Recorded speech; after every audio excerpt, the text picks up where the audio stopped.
Okay, welcome to this live event from My Electric Earth, and we are just ready to start our drive.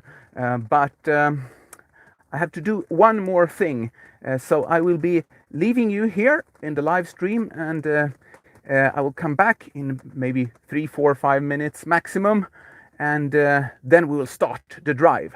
So stay tuned. I will be back very, very soon.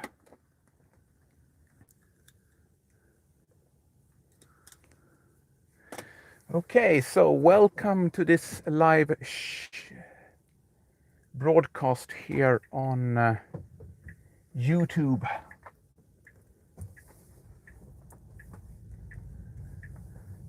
where we will be going from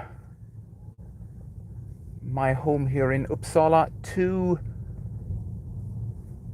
the city of Linköping. And now I will put Linköping here in my navigator, in the Tesla navigator.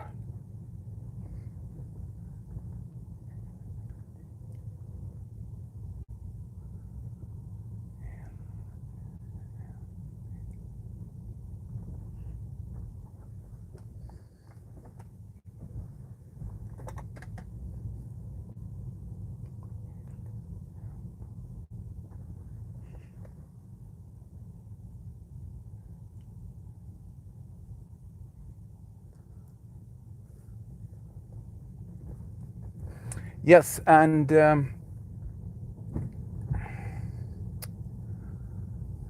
okay, you can't see my screen here, unfortunately, but the screen says that I will be there in 2 hours and 45 minutes.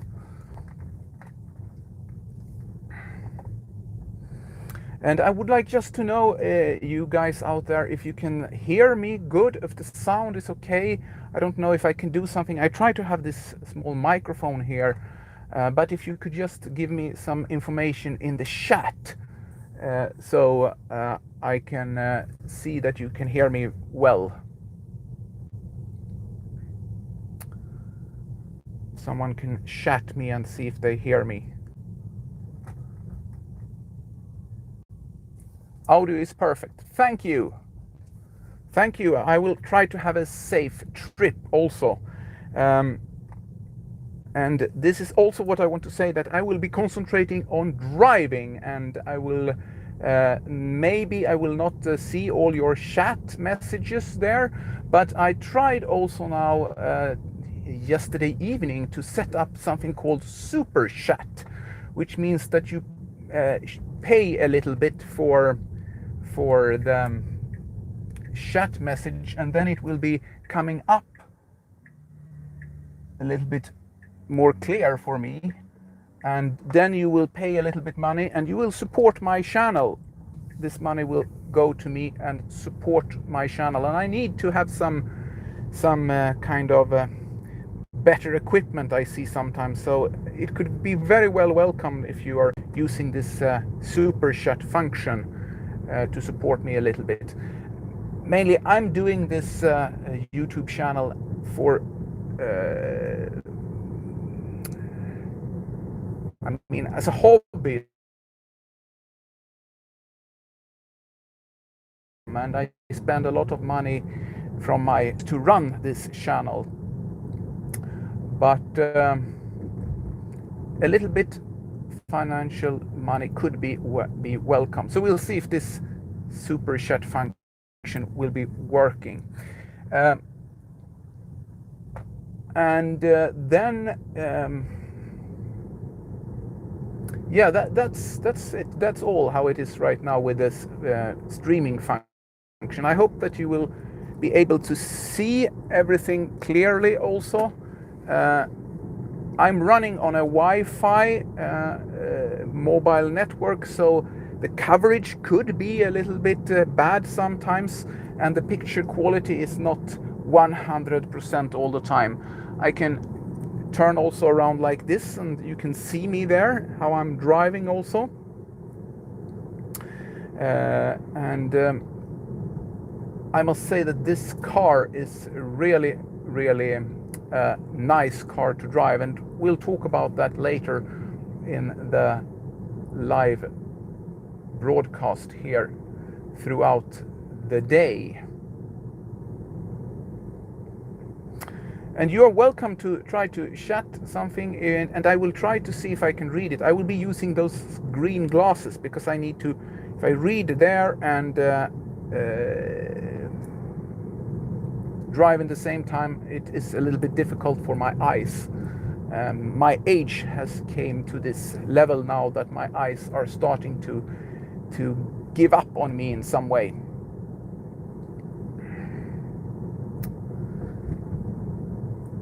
I'm leaving the city of Uppsala right now, and this is the 4th largest city in Sweden, a little bit north of Stockholm. And my plan is to go, there is 2 ways we can go to the city of Linköping from here.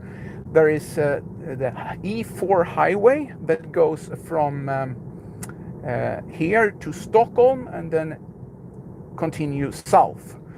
But we will take another way from Uppsala that I think it's more interesting, it's more scenery, and it's more variation in the roads. It's the road called 55 that we'll be using from Uppsala to it ends in Norrköping, and in Norrköping we will join the E4 for the last leg to the city of Linköping.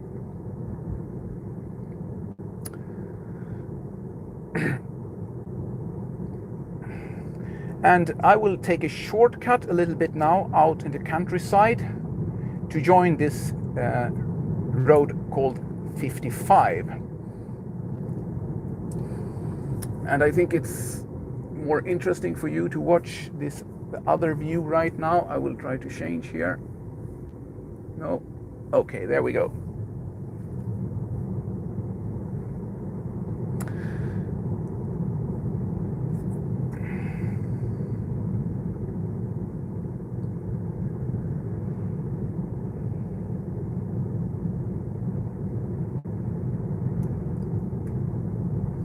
So I charged my car to 100%, and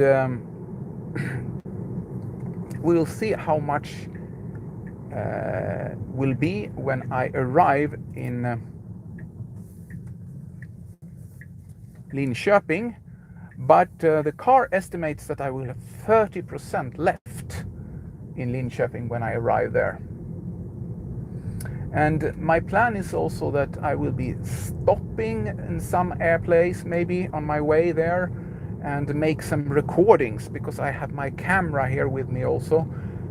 And it's always good to have nice pictures of my car when I am doing all of my episodes. I mean, I have a lot of pictures you perhaps noticed, and this is you have to all the time be in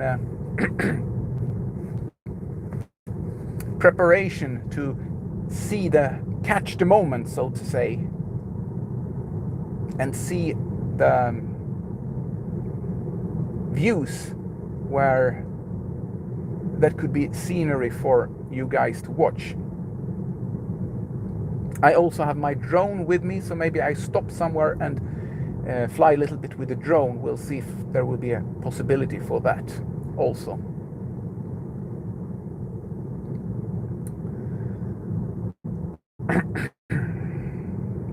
So at this small road here now, I am not using the Autopilot because the Autopilot is the Autopilot says here that I can use it here on this road, but my knowledge when I tried this Autopilot on this road is that the car seems to think, especially when the road is a little bit narrow, that is only one lane, and it puts itself more in the middle of the street, which is not so good.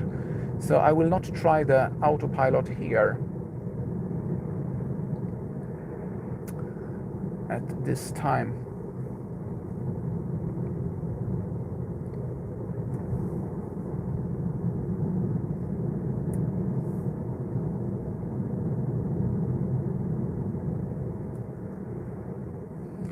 There's a lot of cars driving out here today on the small countryside roads Sunday afternoon like this.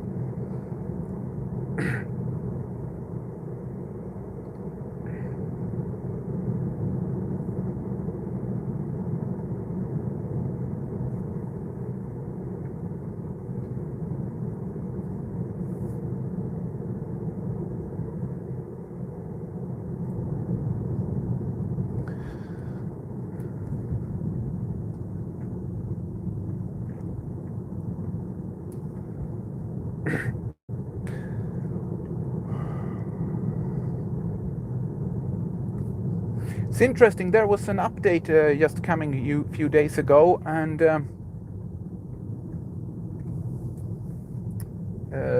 there is something going on with the speed limits in the Tesla Model 3. I don't know, you can't see that now on the screen, but apparently on this road, the car believes that there is a speed of 100 kilometers per hour, but it's only 50 kilometers per hour accordingly to the speed limit, or here it gets 70 kilometers right now.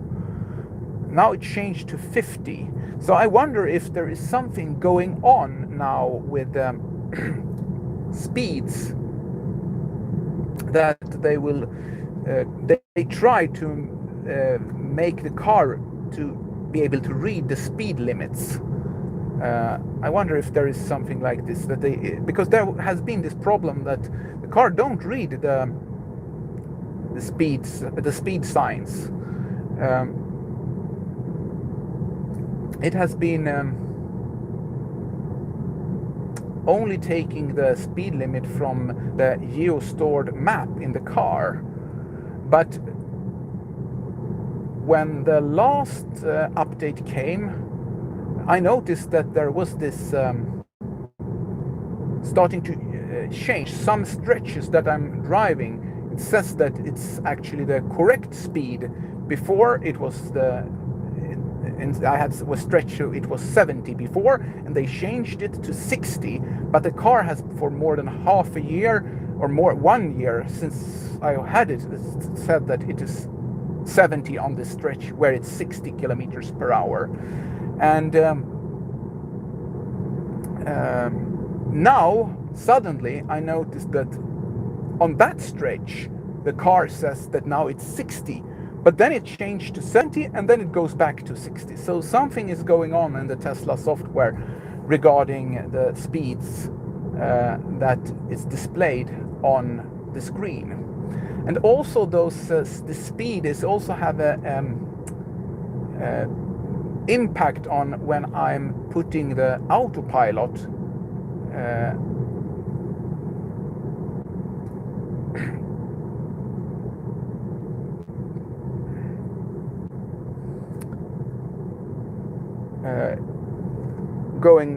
when I put the autopilot into the I start the autopilot, then the car automatically accelerate to the speed that it thinks it's on the road, and that is good, that the car will be updated so it will be actually have the accurate speed and not another speed than there is on the road, because that has been a little bit confusing and irritating in some way, that you have to adjust the speed with this knob here on the steering wheel when activating the autopilot. Yes, we are going through Enköping and Strängnäs, that's correct.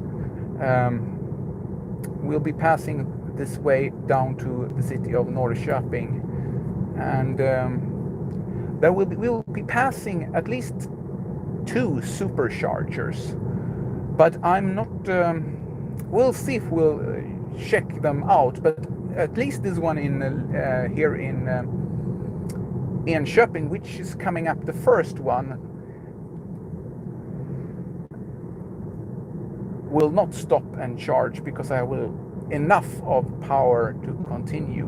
Maybe I can stop a little bit and try the charger in Norrköping a short while, just maybe to show you guys how it looks like there. But it depends on the weather situation and what is going on. And I don't know if you can see how clear picture you can see here, but in front of me I have very dark clouds, and it was forecasted here in Sweden today, rain and thunderstorms. So we will see if we'll be hitting any of these weather fronts, or weather systems rather.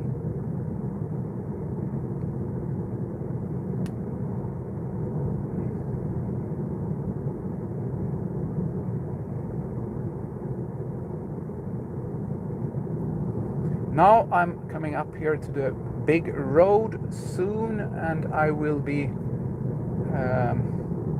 turning left, and then I will be able to activate the autopilot on this road because it's larger and bigger.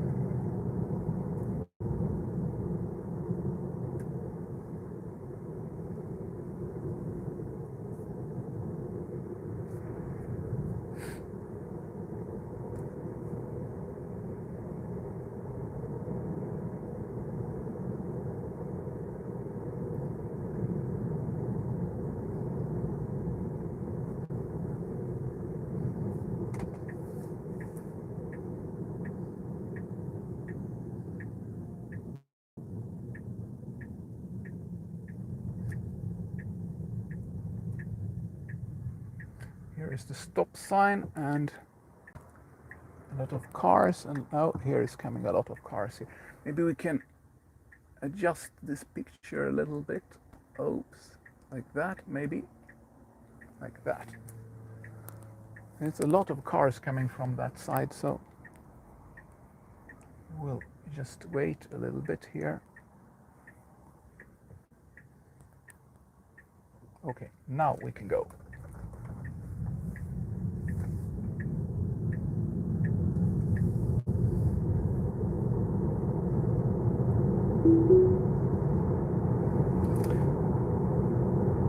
Okay, so now I activated the autopilot, and now I can relax a little bit, and I will adjust the speed now to the speed limit, which in this place here is 90 kilometers per hour.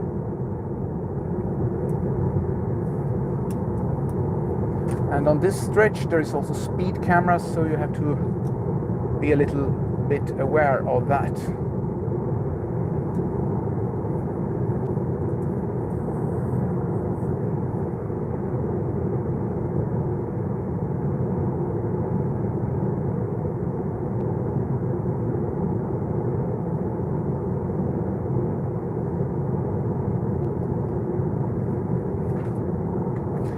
It's amazing that you can do something like this, like live streaming from a car rolling like this.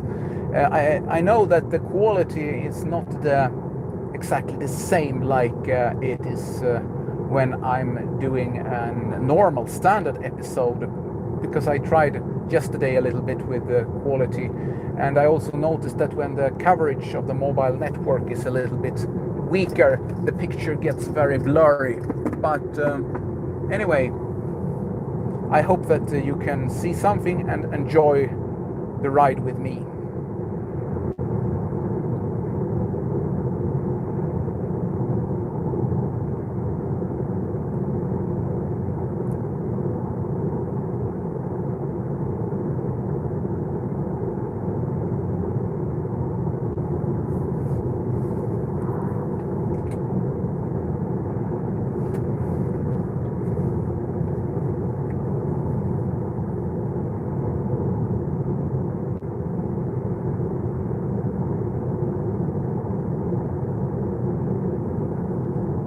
Okay, here the speed is going down to 70 kilometers per hour, but the car is still thinking that it's 90. But now it starts to brake a little bit anyway, because the car here in front of me is braking. But now it adjusted to the speed 70 kilometers per hour by automatically.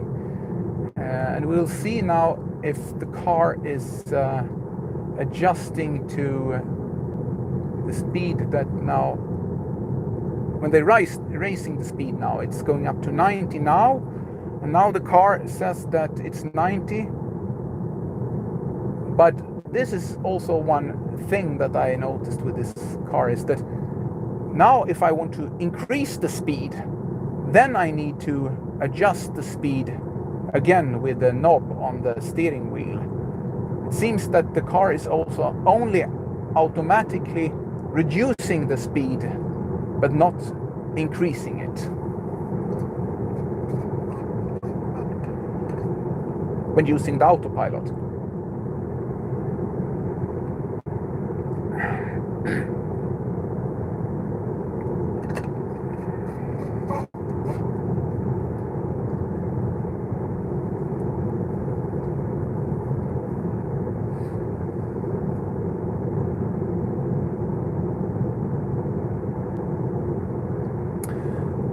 Okay, now it starts raining a little bit here, just surprisingly.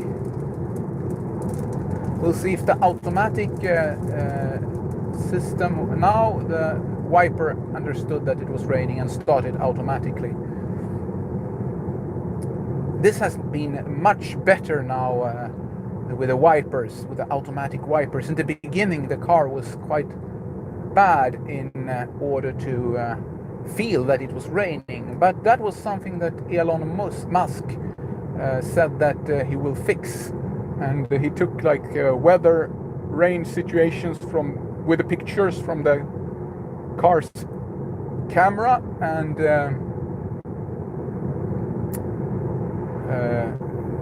put them into this neural network, and then they sent out an update to the cars, and after that this has been working much better.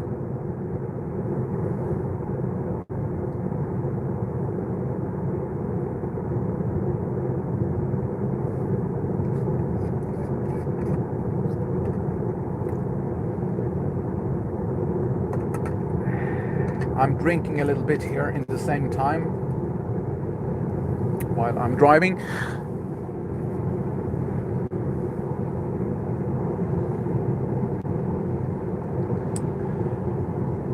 And this is the advantage of having this autopilot.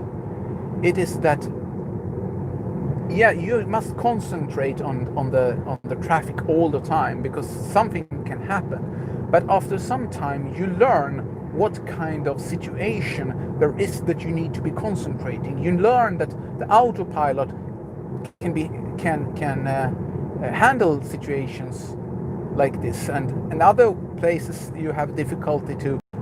It's difficult for the autopilot, and you have to pay more attention. And then those small moments, especially on going on long distance trips like this, those small moments are where you can just release the hands from the steering wheel for a few seconds, stretch, make small gymnastic with your hands. Those small moments are really making the drive much more comfortable and easier.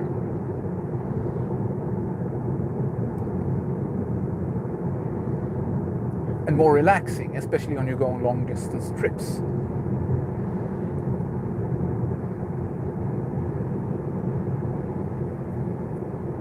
So yeah, I don't know if you are driving a Tesla Model 3, but or a Tesla in general, and have experience of using the autopilot, but this is my thinking that the autopilot is actually making the drive rather more safe.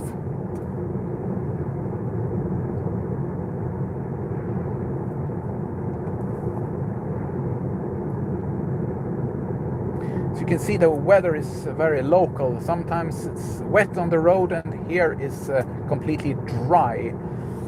I don't know how good the quality of the picture is right now, but this is the case right now, as I said. Well, I noticed that there is several more people that have joined the live stream now here. This is my electric earth that is broadcasting live my drive from the city of Uppsala to Linköping, and we'll pass Enköping soon, and we'll go through Strängnäs and so on. And there is possibility to chat with me here. I might be able to read your chats, but I will prioritize the security of the drive, of course. And so if I missed out one of your chats, I'm apologizing for that. There is also this super chat function activated, which means that you can send a super chat that will be highlighted, and that costs a little bit money, and this money goes to my channel, and this is if you pay this, you support me and my channel. And if you would like to do that, I'm very happy and thankful for it. If you're just enjoying my channel without donating any money, that's okay also.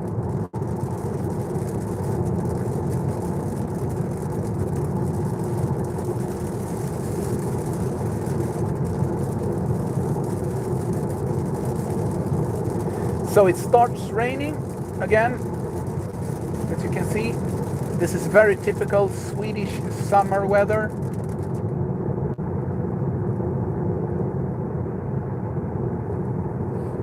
And now, please, wiper, stop rain now, but well, comes and goes all the time, the rain.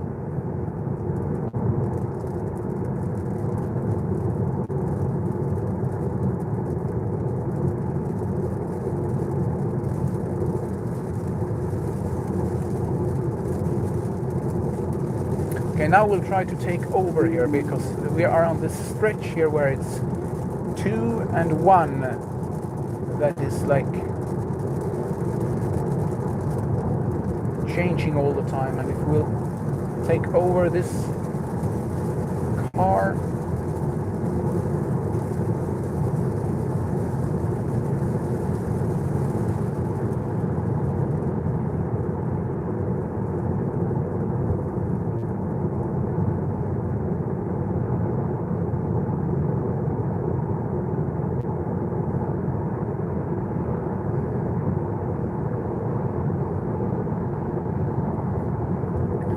now it goes to a 1 lane again. This kind of road that we see now with this barrier here has been very, very popular in Sweden. They have rebuilt roads like this for now maybe 10-15 years. They built the roads like this, and apparently this barrier here in between, it's making the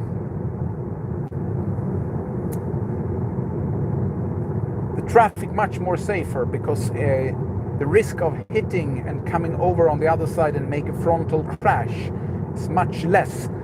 You might damage your car much more, but it's better to get some damage on your car than to have a frontal crash. So then we have 1 lane here and 2 lanes in the other direction, and then it will switch after a while.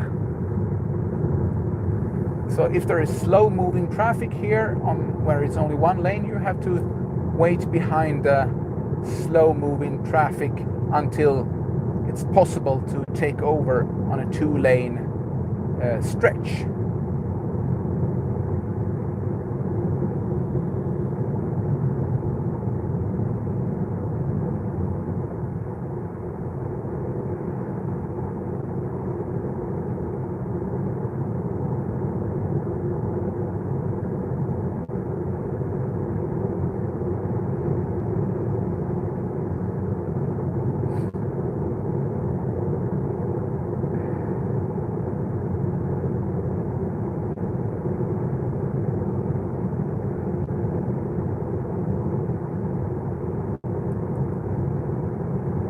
Okay, here is a 2 lane stretch coming again now. But I think that this car is driving quite reasonable speed right now, so I will not take him over at this time. And since there is no navigate on autopilot here, yeah, I doubt that the autopilot would take over here and so on and move between those lanes. So if I would change the lane here, I would definitely remove the autopilot and drive myself for this stretch.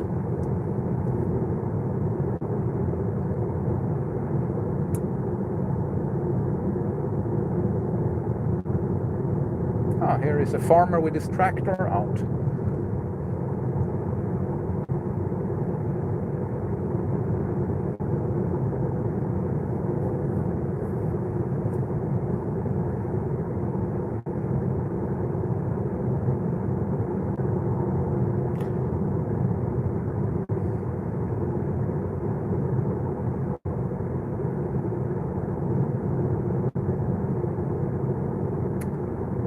Well, maybe I regret that I didn't take over, because the speed now is 90 kilometers per hour, and the speed limit is 100 kilometers. So someone in front of us is driving slower than the speed limit. But he probably has his natural courses to do that. Now it will be a 2-lane here again. So let's see if I can take over here a little bit.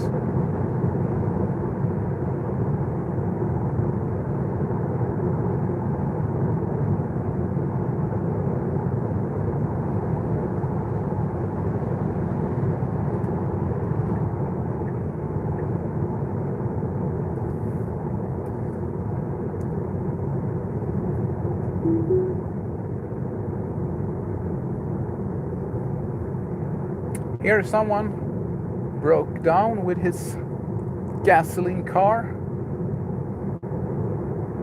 Poor guy.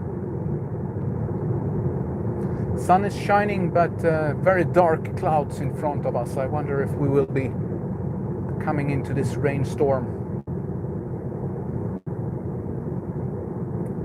later on.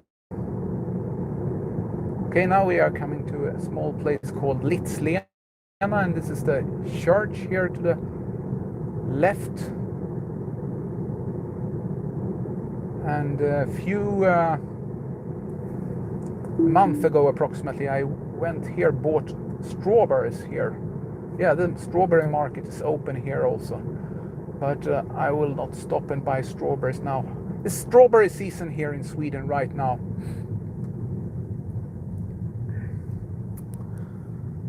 And it's funny, you eat a lot of strawberries during a short time, and then they're gone, and then you have to eat only deep frozen products made out of strawberries.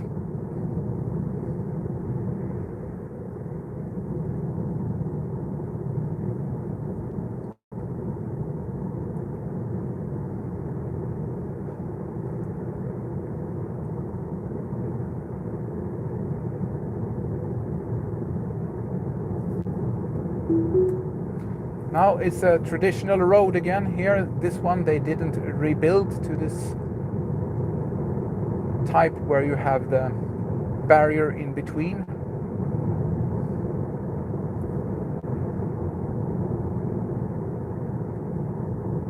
Here is a speed camera coming up again, so we have to adjust to the speed.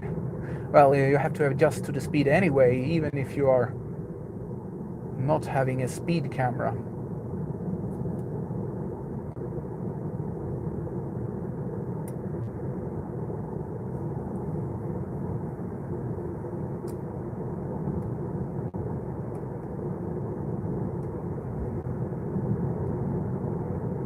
Okay, so I started my trip.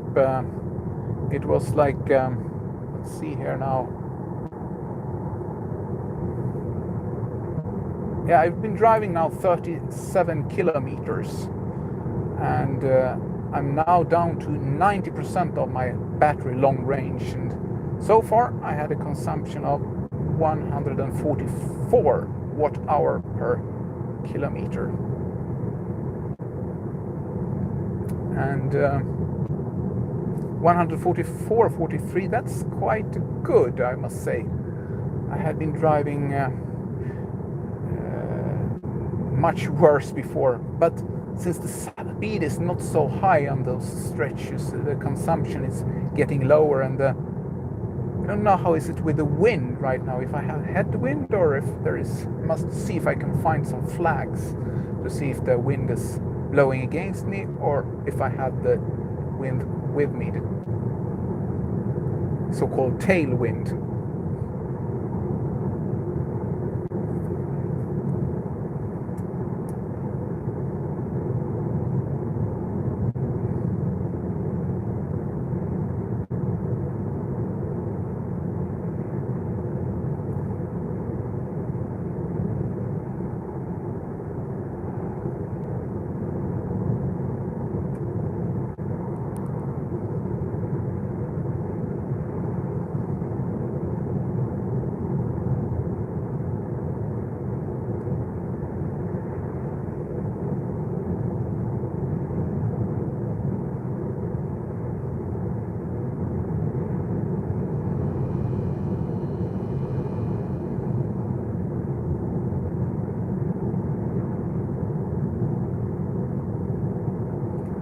Okay, it would be interesting. I don't know how many are now here. You are 6 people apparently watching me right now. I don't know where from you are. Maybe you can in the chat write places from where you are. It would be interesting to see if you are from somewhere far away from Sweden or if you are just locals here.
Germany, I missed one chat up. There was one from United Kingdom also. Hi from United Kingdom. Hi from Germany.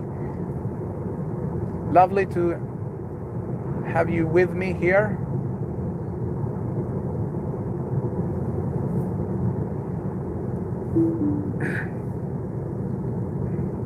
Okay, we are coming up to the city of Enköping, and now we will join the highway for a short while before we continue on the little bit more narrow road. Oh, look, here is a really old car coming.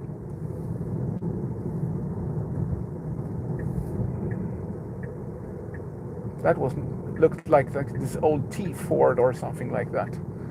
And he was also dressed with this helmet like an old driver was like many years ago. What a amazing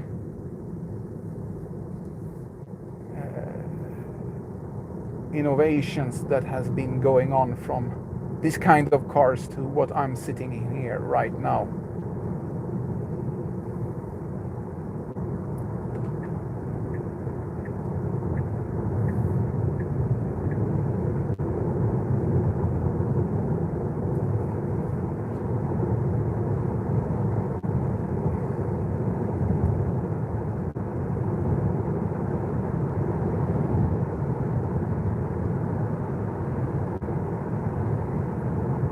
Okay, this is a highway stretch here, but unfortunately this highway stretch contains of a road work, so there is not so much highway driving. It's not so far. will leave the highway very soon again and continue south on a little bit more traditional narrow road.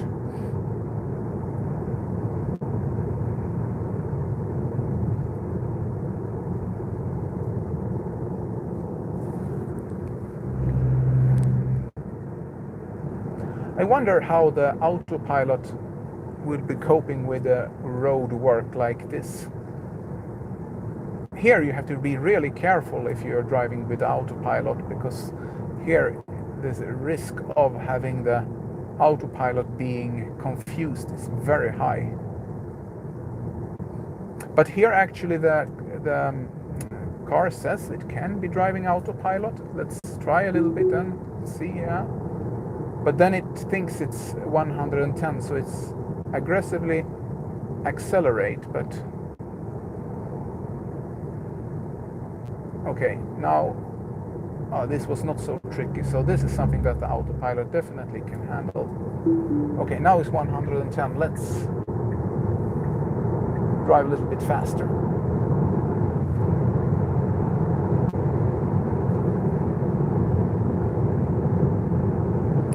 If you leave on this exit here, there is the Tesla Supercharger here in Enköping, which we don't need to charge now. And this is the good thing with this electric car and with Teslas now, that the range is so long and the frequency of supercharger has been so high, so you don't have to stop on every supercharger. You can pass 1 or 2 or even 3 superchargers.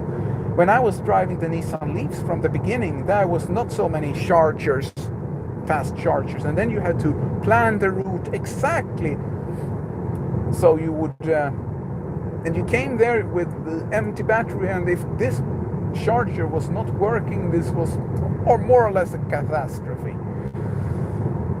But Tesla really fixed this problem nowadays, and they are doing a really good work with this. Okay, so here we are leaving the highway, and this highway continues to Oslo, to Norway, and yeah, we are not very welcome in Norway anyway, so we don't go there because of the situation in the world right now.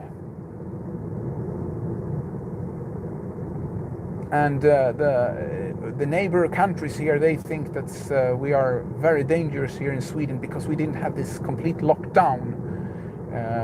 We only had social distancing all the time, and then now they think that this is too much spreading of this virus in the communities, so better keep them out of our country. So we are like the bad guys.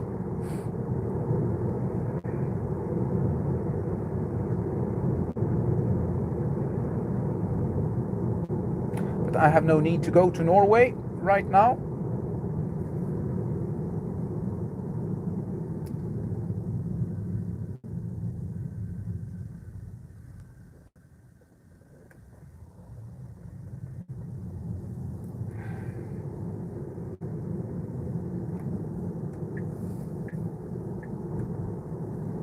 Now we're going to turn left here, so I'm going to change lane like this.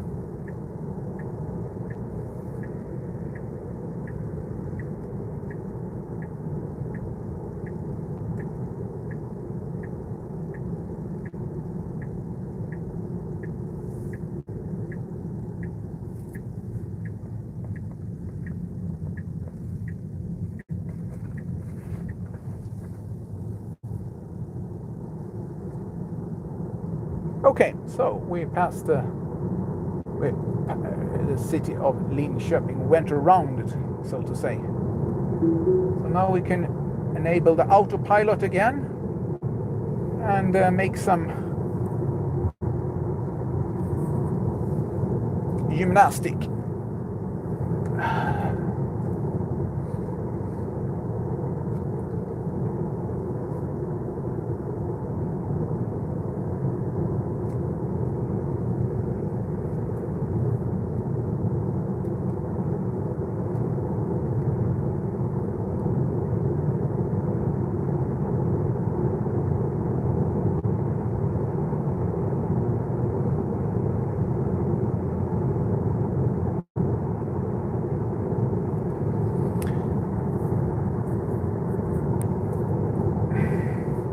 Okay, now it wants me to hold the steering wheel for a moment, but I think it's good to do some gymnastic in between like this, because that makes your body feeling more easier. If you're sitting there holding the steering wheel, you after a while get this almost like I don't know what it's called in English. Kramp is in Swedish. Your muscles are stiff.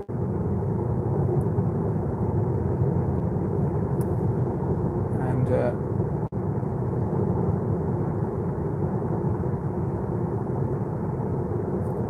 so releasing your hands from the steering wheel like this helps, I must say, when driving long stretches.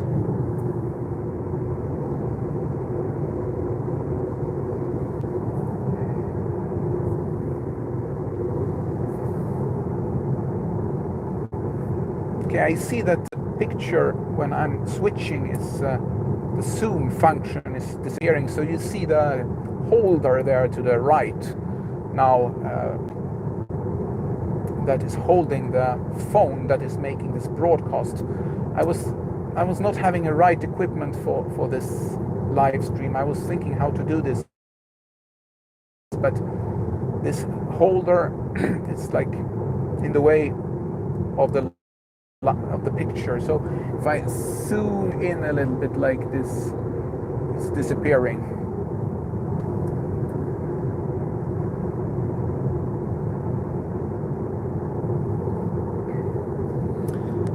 Okay, well, it's sad that you couldn't come to Sweden because of the situation, because of the lockdown. I didn't see who was saying that, but yeah, it's a beautiful country.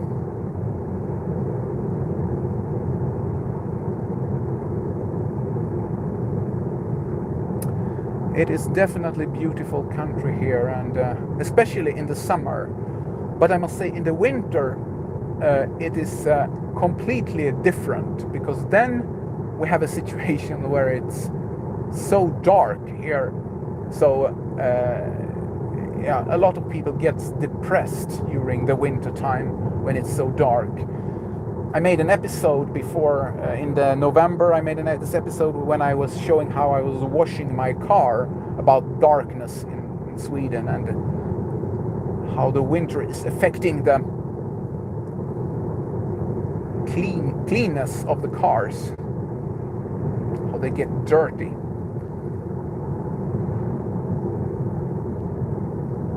And here it's 70, and we have to reduce because there is this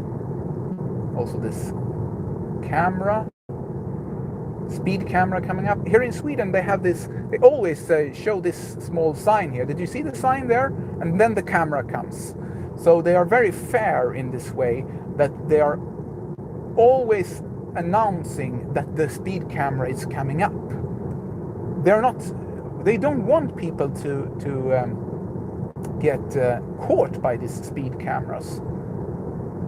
They want them to slow down. This is the reason. So this is why they have the philosophy of advertising the speed cameras all the time like this. And I think that is quite fair. In many other countries, the speed cameras just show up like this without any forecasts. And but of course, the speed cameras are there only for the people that is breaking the law, and if you follow the law, this is not a problem. But sometimes you maybe do a mistake and so on and don't see the speed sign, and then it could be good to have this warning about the speed sign. What is going on here? Why is this car stopping here?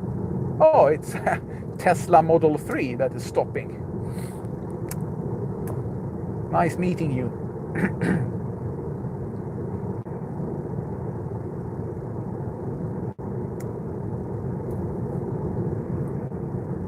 I hope that you are enjoying your Sunday afternoon like this. Tesla, red Tesla here with me like this, and I'm happy that I can entertain you in this way, and it's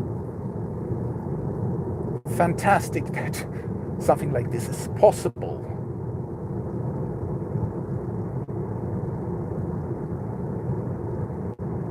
There is a lot of Teslas actually. I saw some statistics that Tesla is the most sold EV cars in Sweden now during this half year since the New Year was happening, and the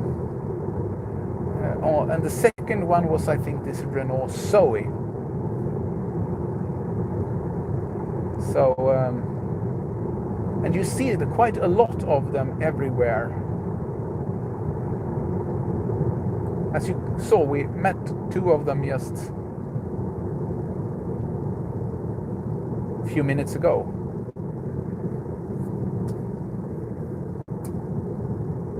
Well, I'm looking forward to when the car will be able to keep track of the speed limit in a better way.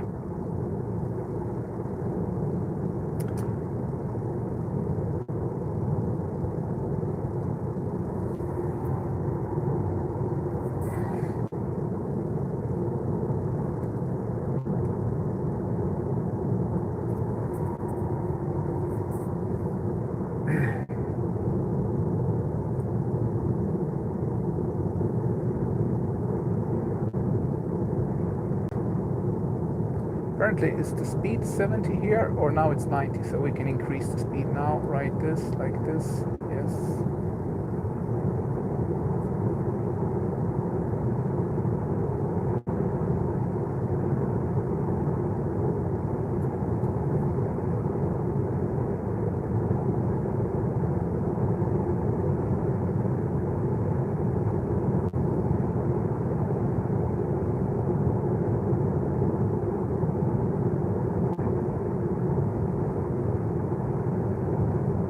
Well, I must say that I'm amazed of what Tesla have done, and I'm also amazed of what they will be able to do in the future, because this EV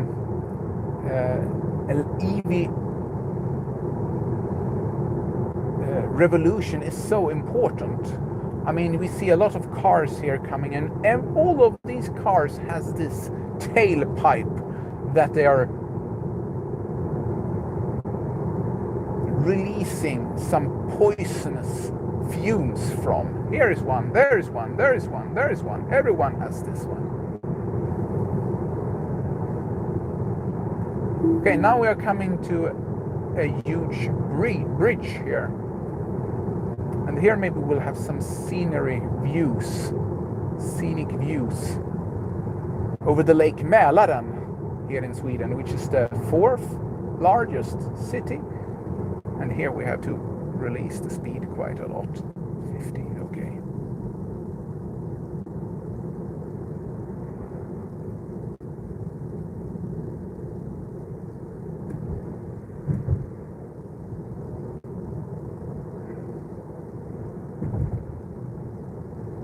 This Lake Mälaren is not like a traditional lake. It's very much with a lot of small islands and bays, and it's very like not straight in any way.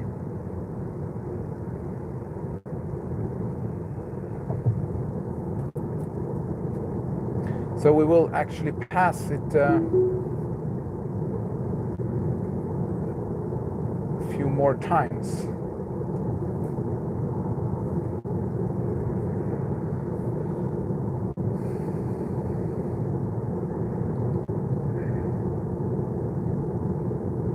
So now actually I think we are on an island right now, actually. Yeah, a small island we're driving on right now. Here they sell ice cream. Maybe that would be fun to have some ice cream. Maybe not fun, but maybe it would be tasty to eat some ice cream. I wonder what the speed is. Yes, it's 70 here, so here you have to drive slowly.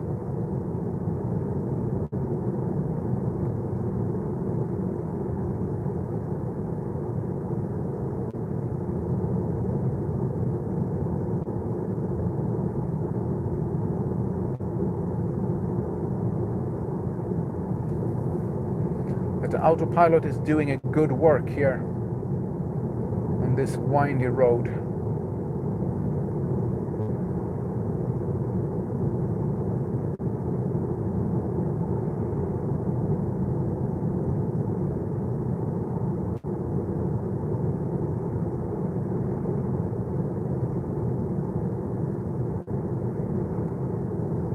here actually we're passing again over to the main land.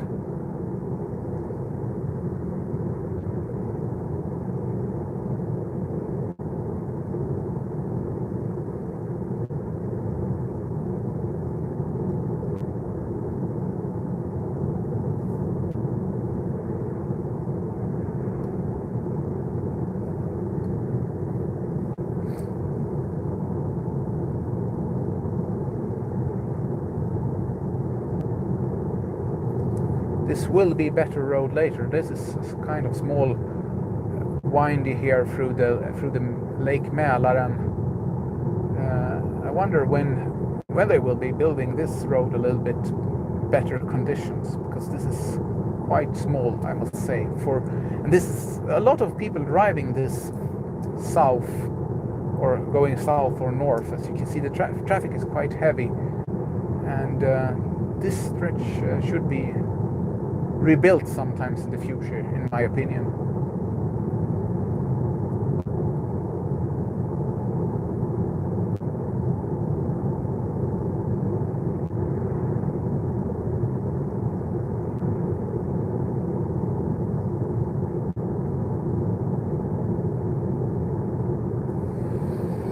But it's quite relaxing sitting here and enjoying the nature, the beautiful Swedish summer. Sun is shining, and the weather is nice right now anyway. But I wanted to say something. I was talking about earlier about the fumes and the tailpipes from all these cars that is passing here. I was already, when I was a small kid, actually thinking that why is it like this, that everyone has this tailpipe releasing these fumes? That must be something wrong. And I was asking my mother, how could it be like that? I remember that when I was small. So I've been thinking about that this is something wrong that we are doing all the way since I was a small child. And then, this was like 5 years ago, when Nissan came with its electric cars, and it was some kind of news event about it. I was hooked on electric cars. There has been these systems where you had the diesel, and you had this different kind of low emission cars, you had hybrid and so on. But when it came a car without any emissions whatsoever, that was really a revolution, I thought.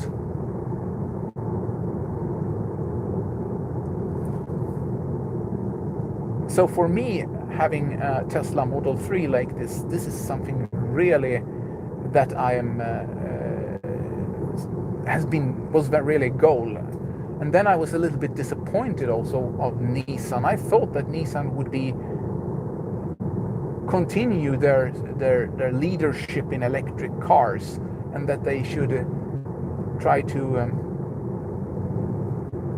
embrace customers like me that wanted to drive electric. But after this lease that I had with the Nissan Leaf for 2 years, and I wanted to prolongate it and continue to drive electric,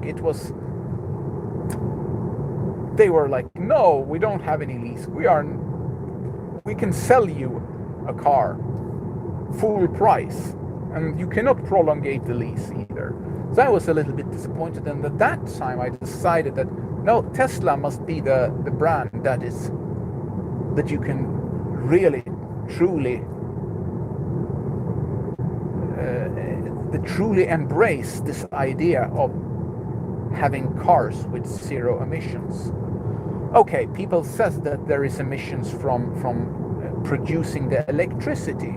Yeah, there is, but even if there is this case that there is this emission from a coal power plant, for example, it is better to have these emissions centralized than to have emissions released decentralized, that they are doing in diesel or petrol combustion engines. That's my thought. Okay, it's going slowly, and I understand that everyone has not the possibility to buy a Tesla. And I also understand people that thinks that it has been like this and they continue driving combustion engine. I am also driving sometimes combustion engine when it's necessary. I mean, we have to live, but in some way we have to do some changes in our life where we not sacrifice so much in order to drive the evolution in the right direction.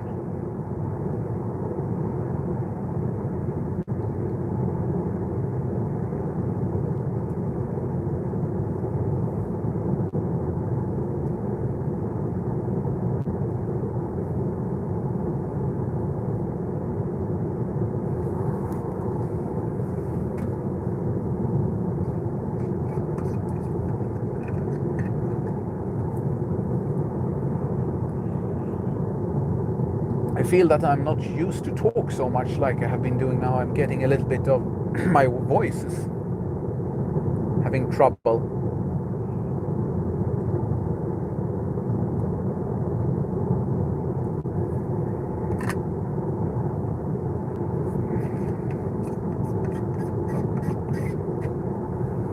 So I'm drinking a little bit here.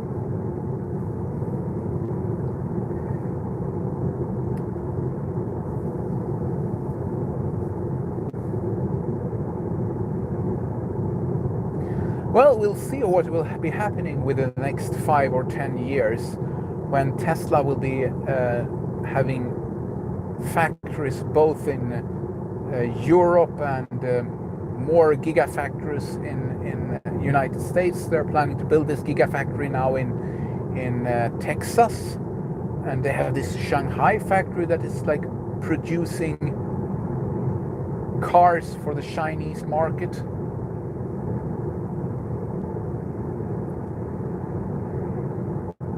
I hope that the Tesla will come out with another model. There has been some rumors lately. Here is another Tesla Model S coming.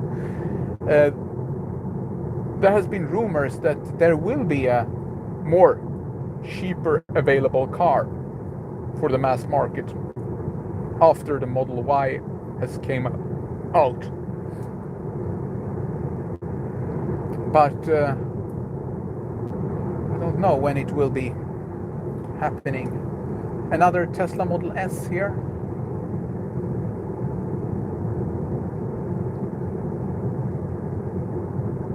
So people are driving with their Teslas. Another one, Tesla Model 3.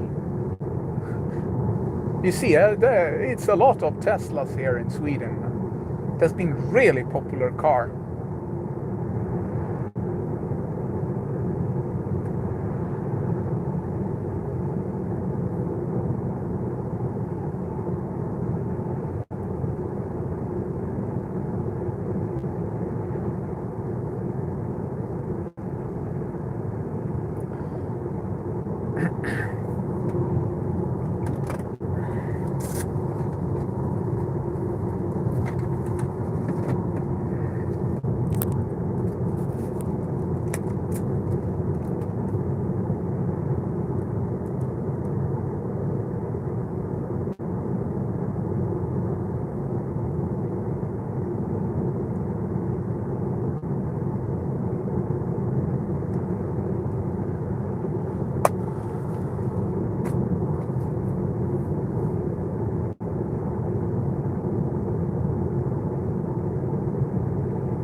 Okay, so far we have been driving 76 kilometers and we have been going on for 1 hour, a little bit more than 1 hour, 142 watt-hour per kilometers. It's looking really good with consumption, but this is because the speed limit is so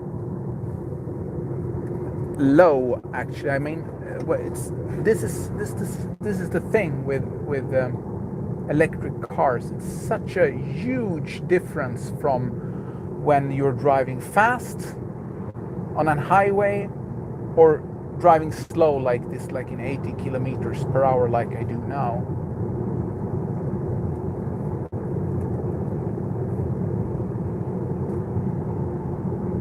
Okay, we are arriving to the city of Strängnäs. And here is a huge, cool bridge, really cool bridge. This one here.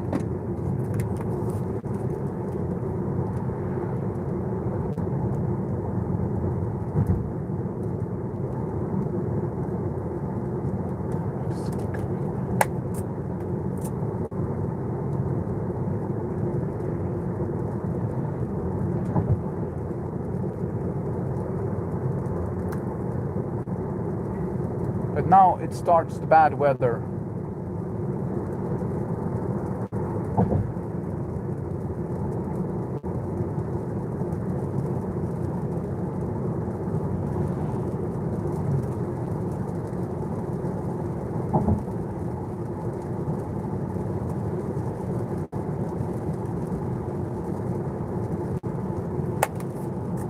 Okay, I'm making some recording also with my other camera. I was thinking I should stop here and fly with a drone a little bit because it's so nice here in this area, but the weather situation is, as you can see, not very favorable for this situation. I can't fly the drone in the rain.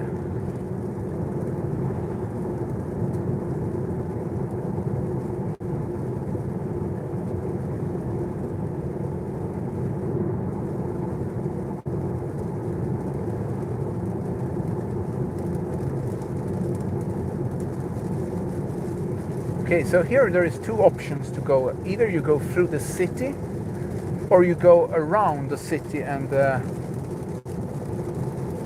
I think I will go through the city. I think it's more interesting for you guys to see the city of Strängnäs a little bit rather than I just go on a highway and pass through the whole city. So I will be going through the city.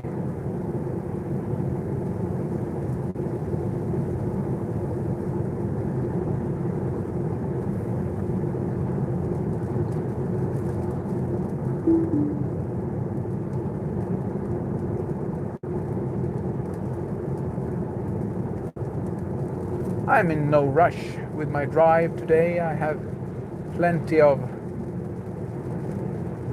time, so we can do some sightseeing.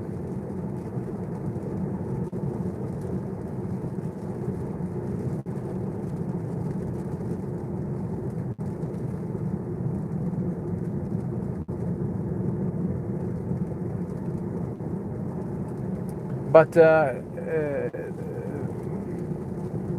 navigator gets a little bit confused now because it thinks that I should drive the other way.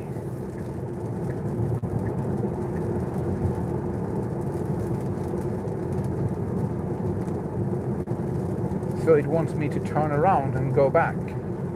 But we will drive through the city here.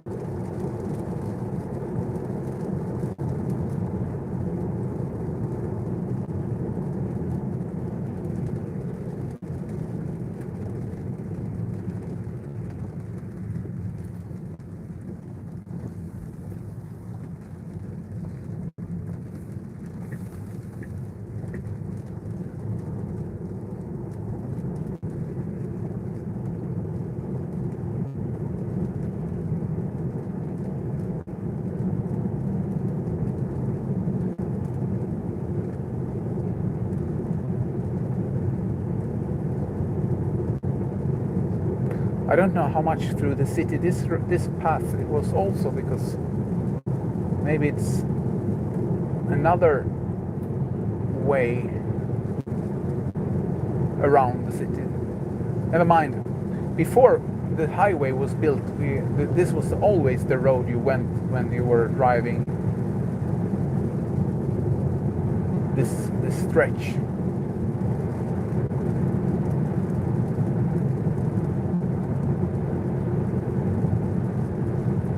Okay, I see that we have more viewers now. We came up in 2 digits of viewing. Everyone is very welcome to my live stream here, where we are live streaming my drive through Sweden this Sunday afternoon. and I'm right now in the city of Strängnäs and will continue to the south, heading in the direction of city of Linköping, where we will be there in 1 hour and 55 minutes accordingly to the Tesla navigator in the car here.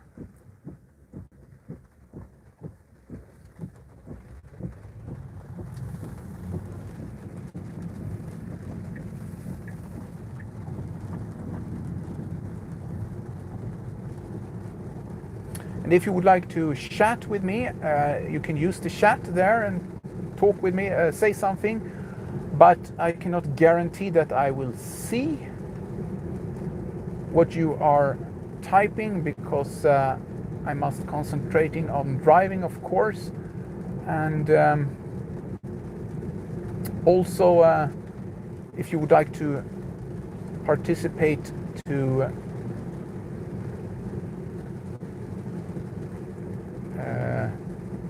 use the super chat function, you will donate some money to my channel and to my business, where I'm promoting electric cars and maybe especially Tesla.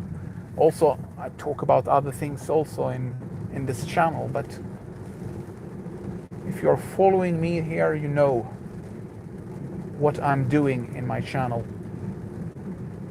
And if you would like to donate through the super chat, it would be very appreciated. If you're just enjoying the trip with me without donating, that's fine too.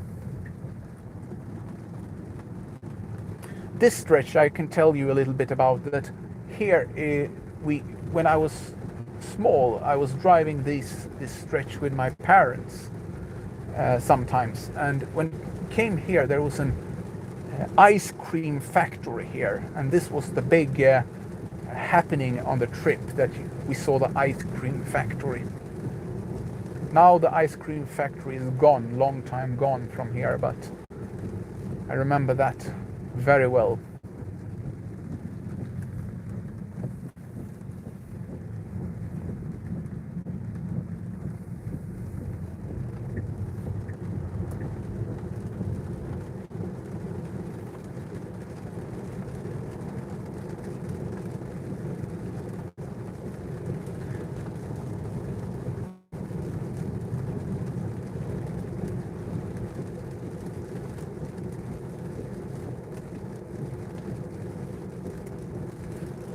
I used to drive this stretch sometimes when I go to my summer house that I talk about sometimes in my episodes. And when I had my Nissan Leaf, this was the first stop here in Strängnäs for fast charging. And there was a fast charger here that we stopped, and I remember I had the kids here and they were telling me that when will we charge? Because they loved to stop there because they wanted to go to the shop and buy candies. That episode is really enjoyable and fun to watch, I must say.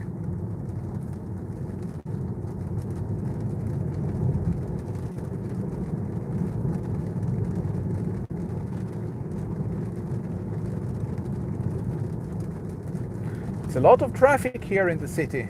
Okay, I apologize, we didn't see very much of Strängnäs, just like the outskirts of Strängnäs apparently we are driving through. But never mind, we continue the drive south now.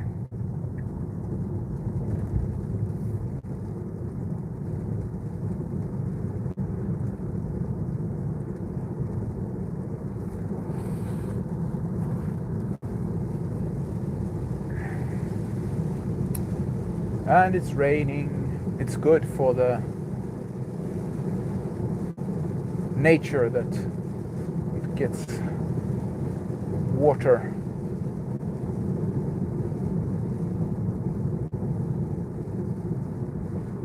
It's not getting so dry.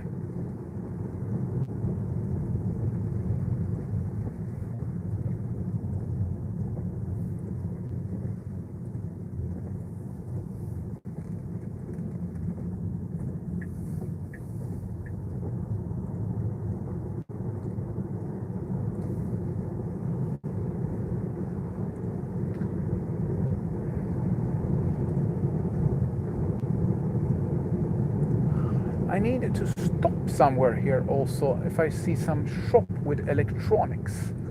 Is there any shop here with electronics, you think? There is this one here. Oops, here. The dollar store. Here is a big shopping center. I think I will go here. Is there Elgiganten? Yeah, maybe I will go there for a while. Because I need to buy something in Elgiganten. And I wonder if I could do that here. Will you be disappointed? Will you go away if I leave you here in the car for a short while I'm going into the shop? Or will you be staying here with me?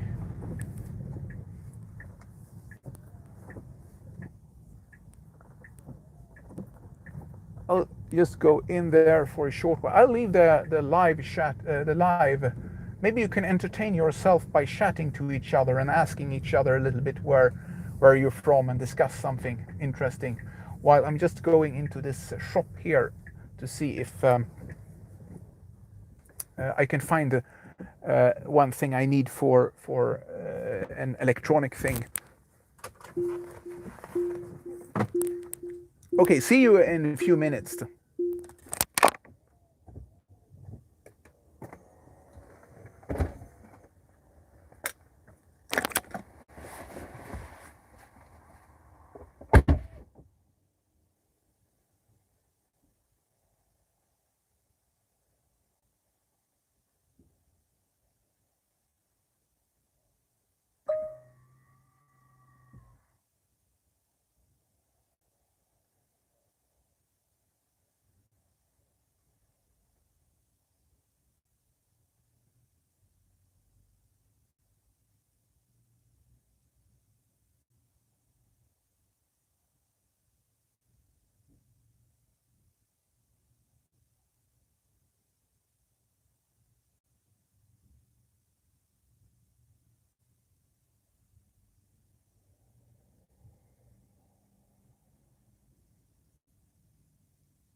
Okay, I'm back here.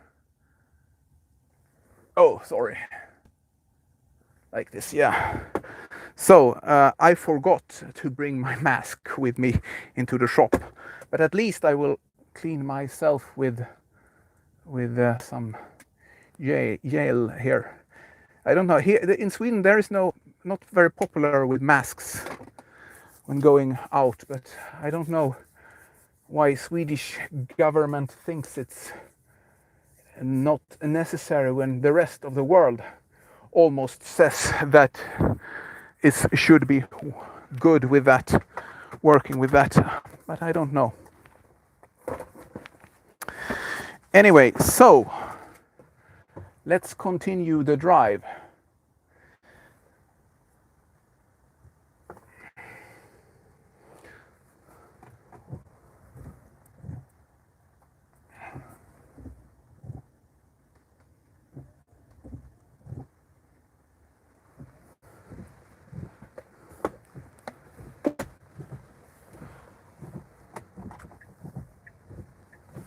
I wonder what happened. Okay, here.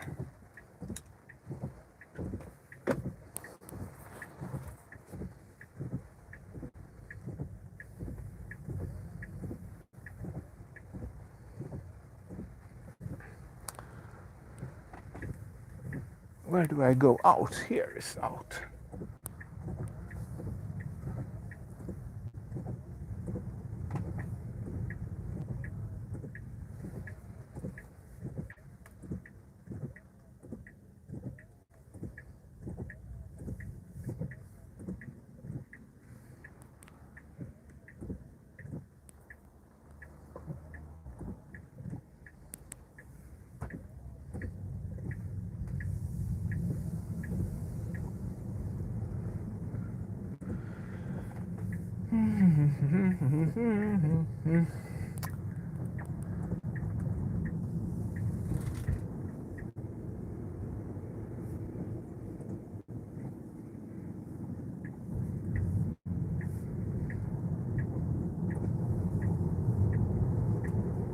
This was a huge shopping center here, I must say.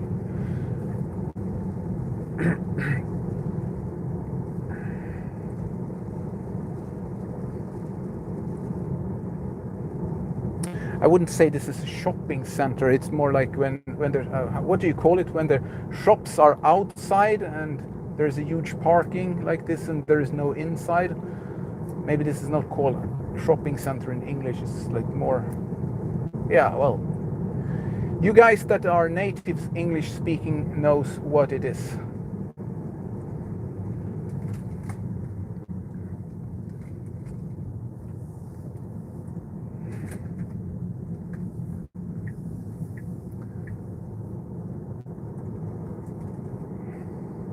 It's funny now and then I get comments on my videos that my accent is very strange and that people hardly can stand my accent, and it is funny, and I have full respect for that they think that this is funny accent, and I have no intention to be perfect either, but I know my English. This is what I'm offering you, and if you enjoy my content rather than my accent, then I am happy for that.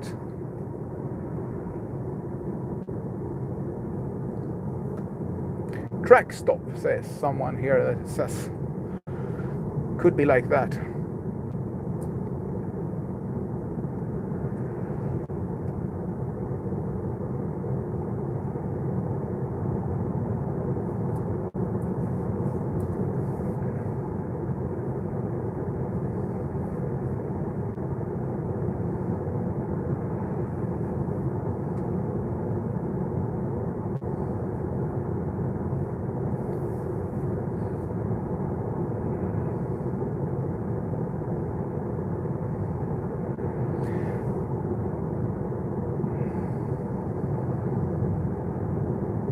Well, I think that it's important that we switch to electric electrification also in transport, because I mean it's so efficient when using the energy using an electric car comparing to combustion engine. And this is why I have difficulty to understand how governments and people can accept that they're wasting so much energy when they're putting this fuel into their combustion engine. I mean, in society and everywhere else has this drive of making everything so efficient as possible in order to get so much money out of something. But here it's opposite for some reason. It's because a combustion engine car needs the service, and then people go and service their cars and pay a lot for the service. And then this is the way of that people are living out of this. And I have full respect that people get money out of fixing combustion engine cars, and they get money from this. This is what we have to do. But it is a huge waste of energy when 70% of the energy that you're putting into combustion engine is just evaporating in heat. This is like a huge problem, I think. I mean, if the combustion engine car was efficient, has an efficiency of 90%, then I maybe could understand that we could continue use it. But this is so much waste energy.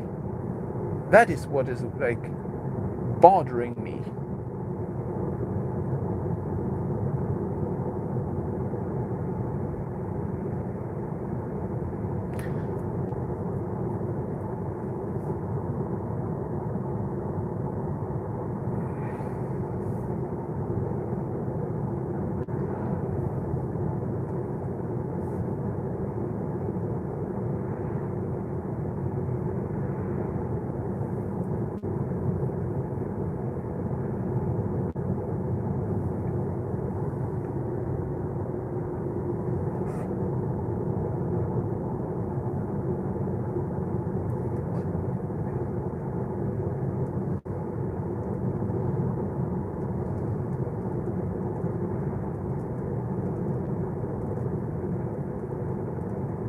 So supporting the EV movements by buying or at least considering an electric car, I would say it's a good step in moving to a society where we are not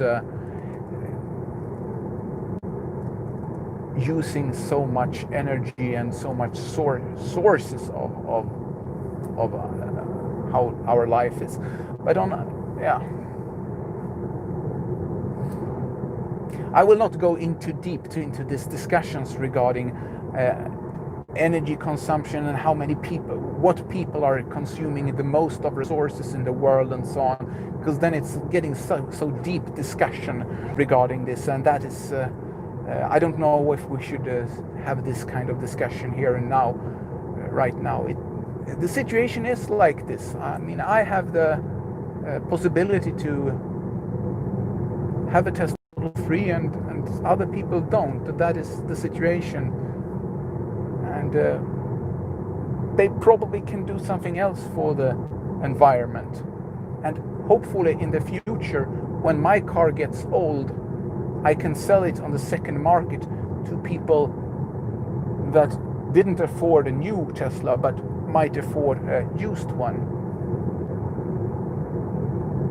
And then it's trickling down into the society, this new technical evolution of electric cars. I wouldn't say it's new anymore. I mean, it was around for more than 10 years now. It was the first Nissan Leaf came like 2010, if I'm not correct.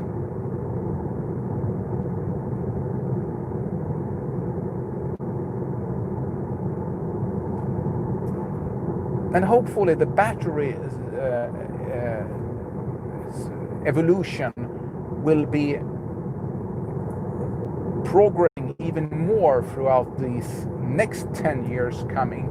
So then my hope that the battery will be so cheap, so it will be like water and bread almost for everyone. So there will be people will thinking that it will be useless to have using petrol or gasoline. Why should you do that? It's too expensive. It's better to use battery technology and store the energy.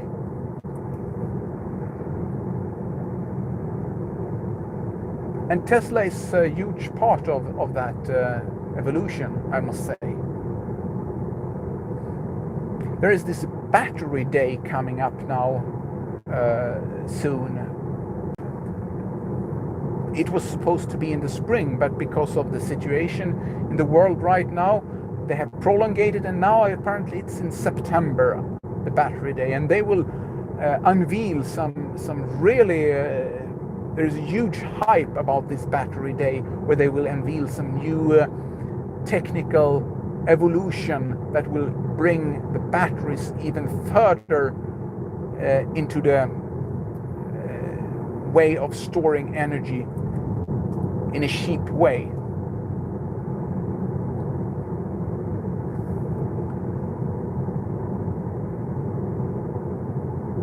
So that is exciting to see what will be happening during this battery day, and what news will come out of that.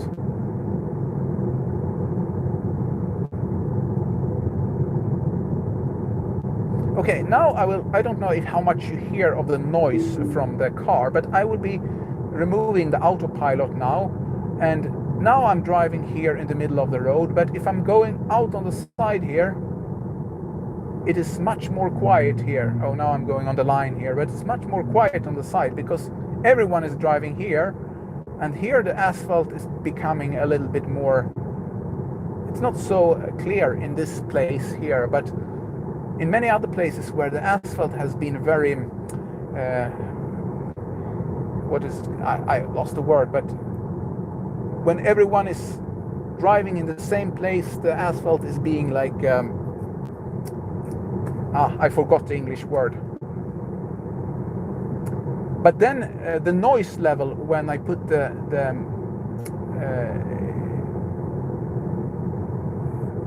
wheels in these tracks where everyone else is driving, it's higher than if I drive on this part of the asphalt that has not been so contaminated by all the rubber wheels that has been driving here, especially from trucks, and maybe also from the winter tires that we have here in Sweden. But it was not so clear on this stretch, but there is some other stretches, especially on the highways, where it's very, very clear when the sound in the cabin can be quite different from when going in this line where everyone else is driving, or going a little bit on the side where the asphalt was not so I forgot the word,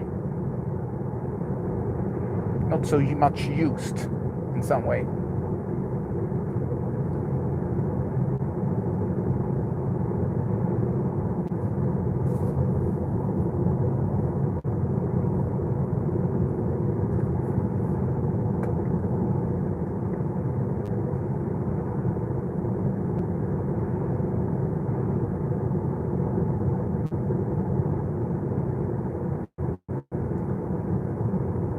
There is a lot of forests here in this country, and there is also those wild animals. There is these mooses, deers, and other animals that can be a threat to the car.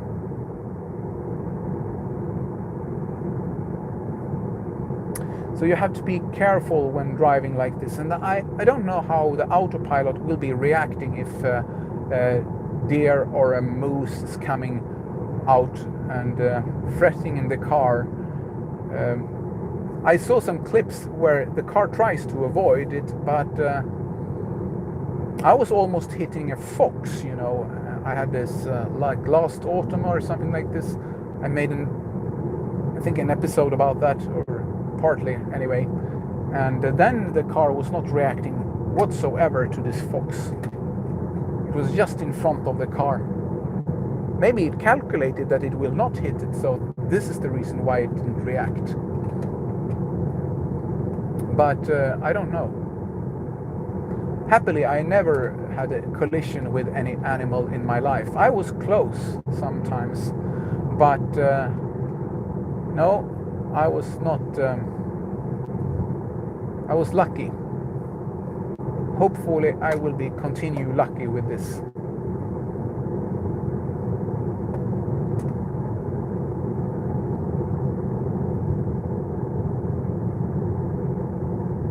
Oh, now the car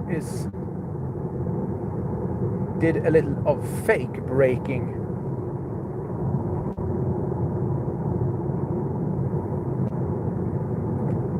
Or what is it called? Phantom braking, it's called. This has been a problem, an issue with this car, with phantom braking. But it has been much better. And then you can press this small car icon here. I can't show you that now, but there is on the screen a car icon here. And then I press it, and then I get a small sign here. I hold it for a long time. Thank you for your feedback. So hopefully Tesla will see what was happening there because of this phantom braking, and they will adjust this for future updates.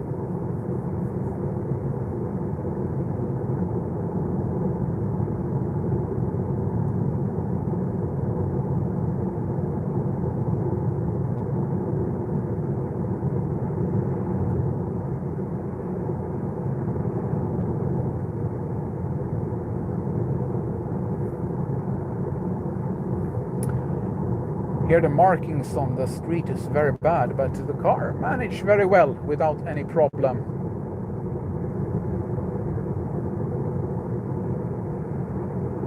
It's impressive how the autopilot is working so good.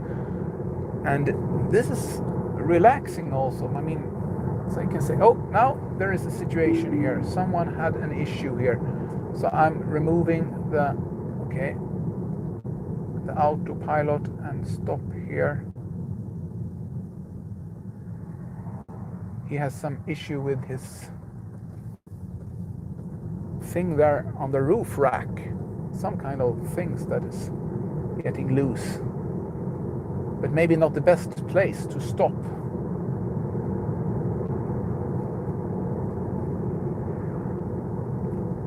For making a correction. But of course, if everything is starting flying from the car, maybe it's better to stop there than to stop to continue driving.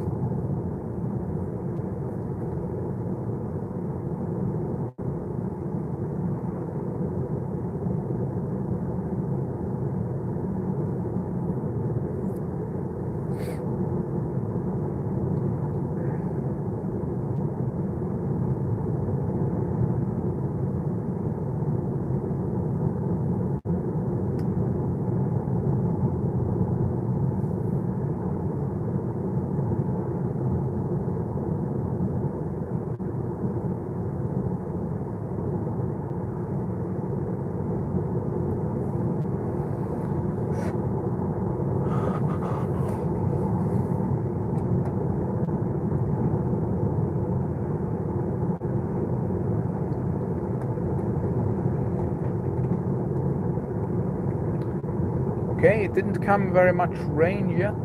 Now it's just cloudy, standard cloudy.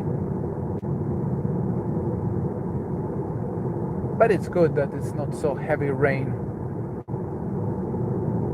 It's more comfortable driving.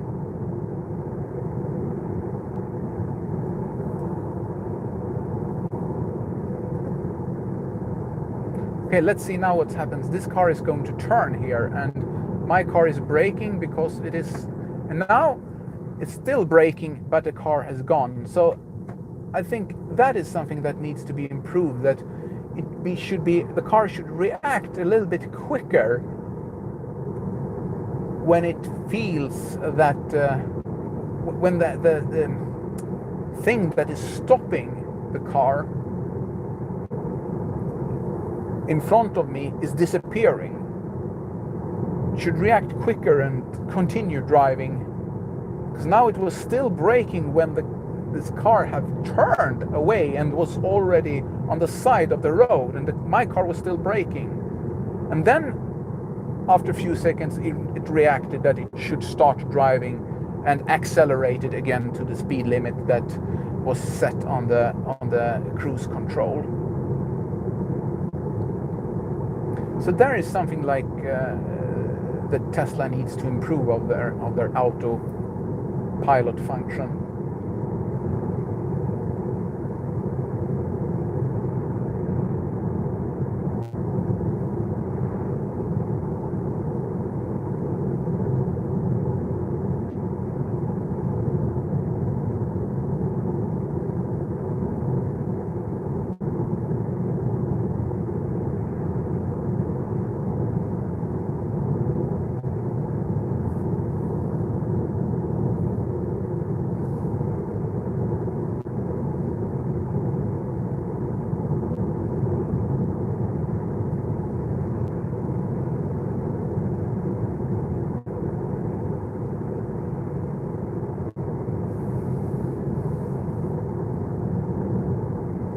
Okay, so this road is now changing to a more highway type. So in 400 meters I will get this barrier again in between the lanes. And then I will be able to drive a little bit faster also.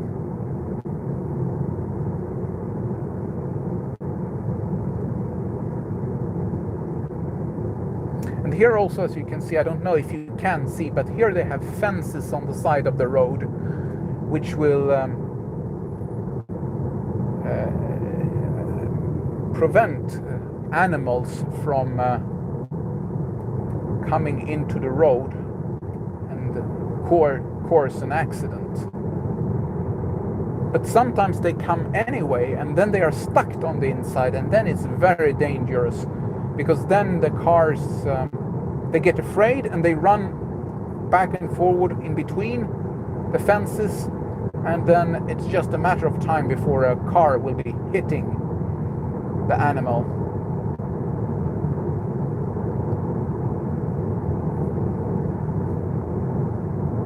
Because it's difficult to seal all the holes like this. I mean, you have roads and things like that, so animals come in.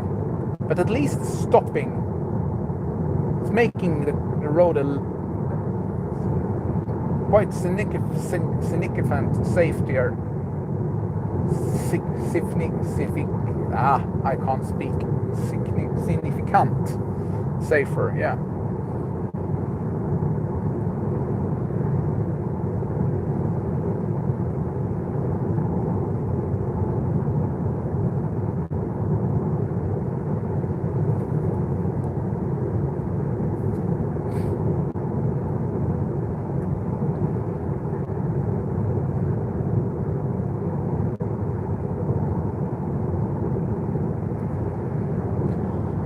Okay, so we have been driving since last charge. Okay, yeah, 160 kilometers. And now here is a Tesla again, and we have been using 17 kilowatt hour since we started in Uppsala, and we used 143 watt hour per kilometer. So the statistics shows that we are very efficient. And the temperature outside is 20 degrees Celsius right now, so the AC doesn't have to work very hard, because I like to have 20 degrees Celsius also inside my car. Now the sun is shining, but it has been like partly cloudy and sun, so probably the air condition doesn't have to work so hard, which means that it's very efficient. And we look at the flags here. I don't know if you can see. Yeah, the flags are actually showing that I have light headwind.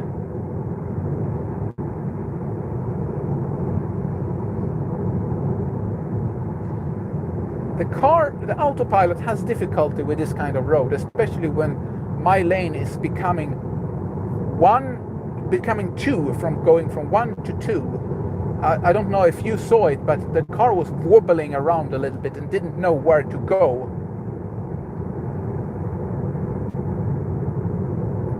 I experienced that before also, especially like half a year, more than 1 year ago. And then it was much worse. I would say it has been improving a lot since on those updates, but still it's not perfect, because now I had some wobbling here.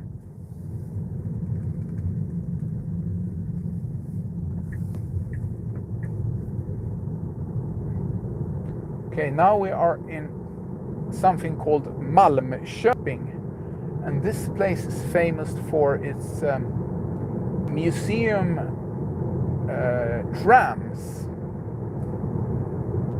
So they have those old trams that the people can go and this is like a few kilometers that they can drive back and forward with those trams. And they have different kind of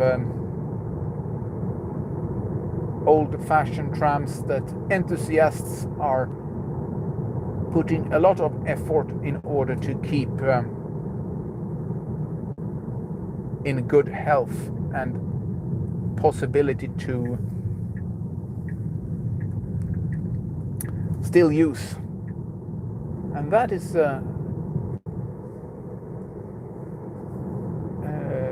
interesting to see.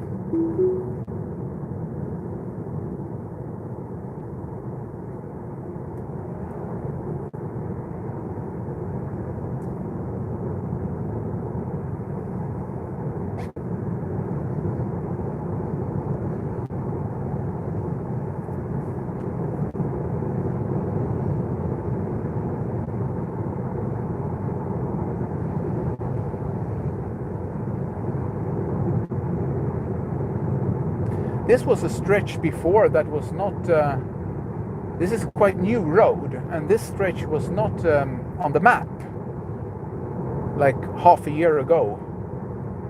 So you were actually driving on the map showed that you were driving on the like the farming area.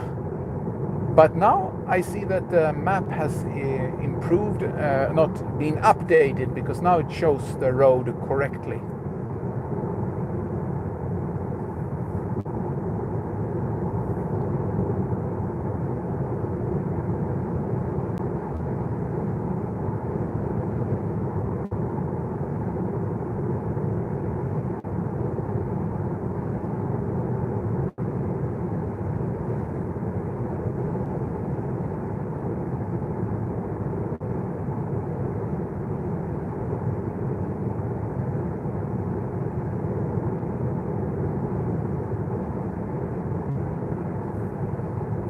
Okay,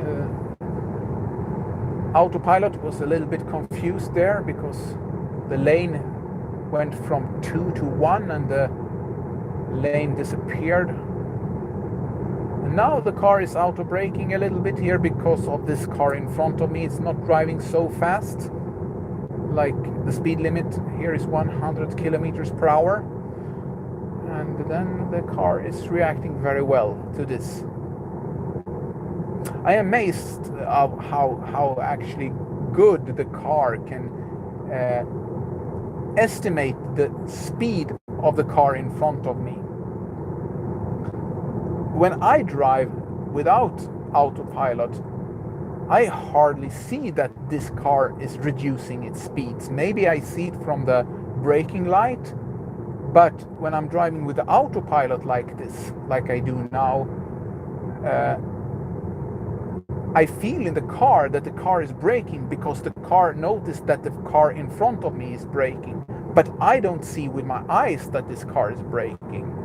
So that is really impressive, I must say.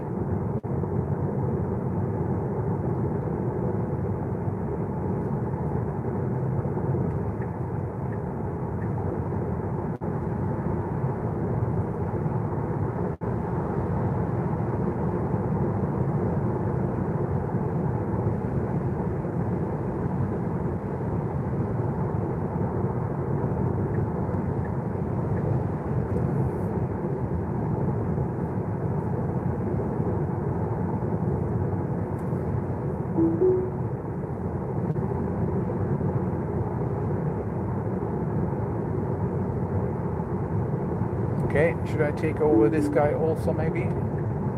Doesn't seem to drive speed that I like to drive.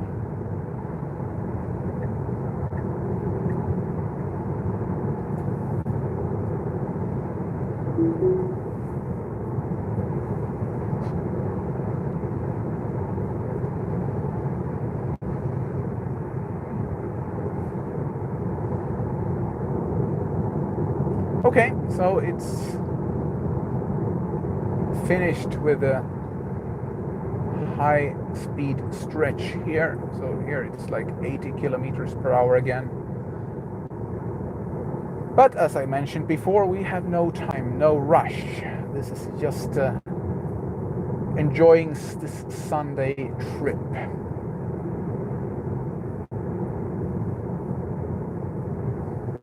I'm happy that I can entertain you on this Sunday trip like this, on this Sunday afternoon.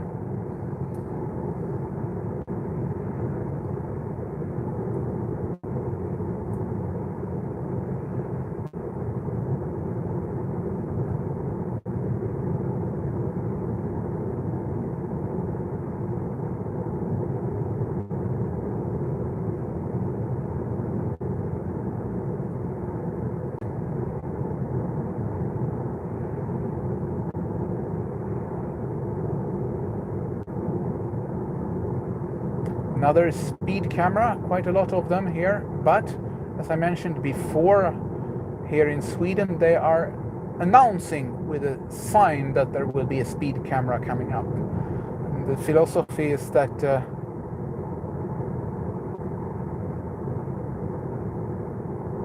we don't want to court and give any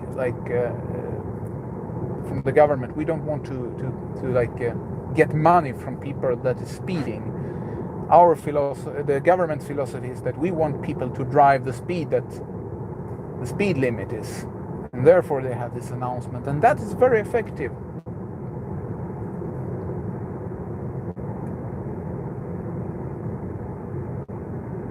Okay, let's see how the Autopilot is managing here.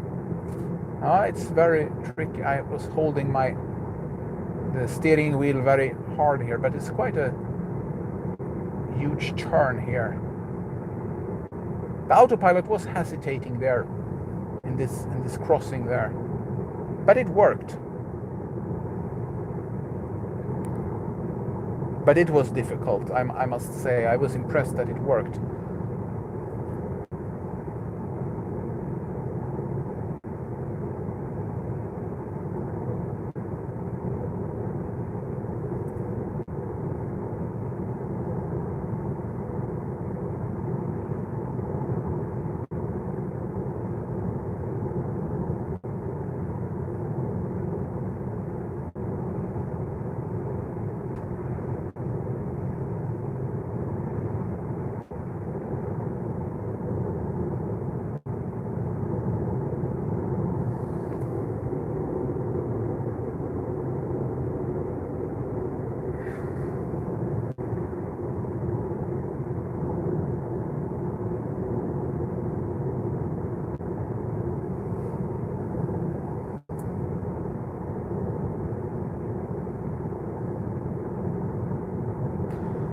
No fossil fuel cars is also something that is the past for me, I must say. Okay, maybe I might be needed to drive them sometimes in the future. Maybe you have to rent someone. There is not it's necessary that you must drive them, but I think I will never buy myself. I say like this because you never know in life what is happening, but under the circumstances there is now, I will not buy a fossil fuel car in the future. Okay, here the autopilot thought I should just released the control back to me without any reason. But I was holding the steering wheel, so it was not an issue. Flen is this city called that we are coming to now.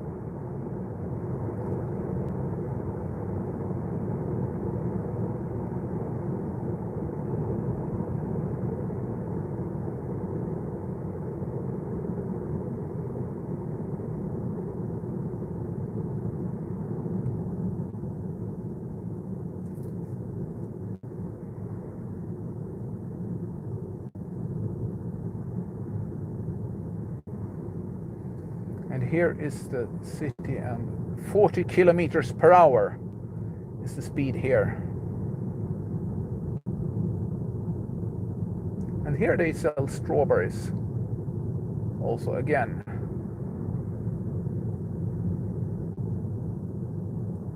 But on the wrong side of the road, so I will not stop there.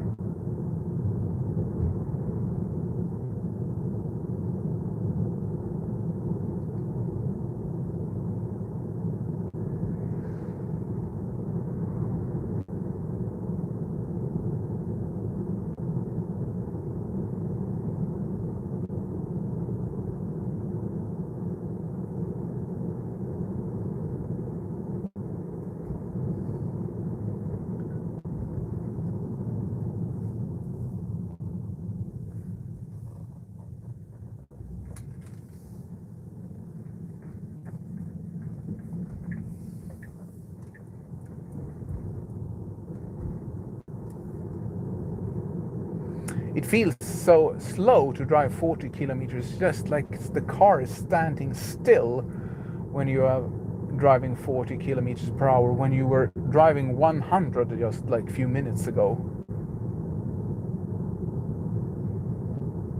But that is how it is. You get this speed adjustment in your brain, so you feel that 100 kilometers per hour this is not normal, and then when you have to drive 40 kilometers per hour, then it's like almost standing still.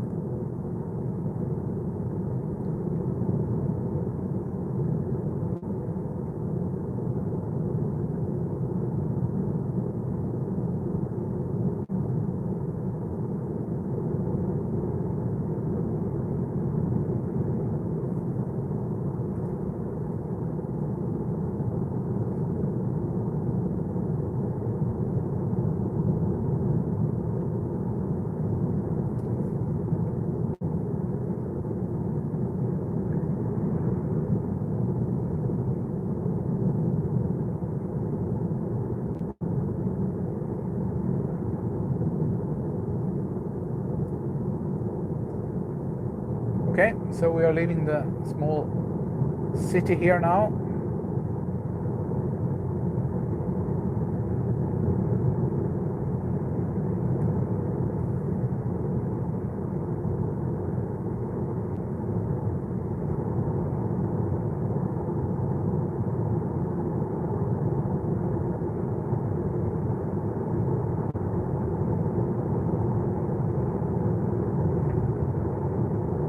Next city will be the Katrineholm.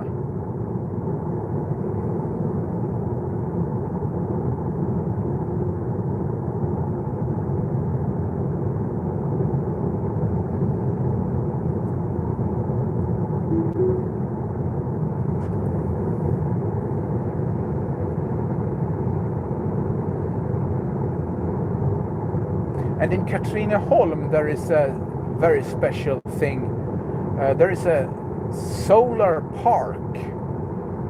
This is company ETC, I think it's called, and they have those solar panels there and windmills. And they have done like a park where you can go and visit and see all kinds of ways of gathering energy from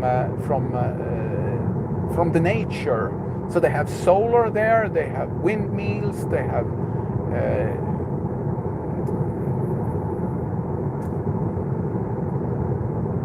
all kinds of different ways of gathering the energy.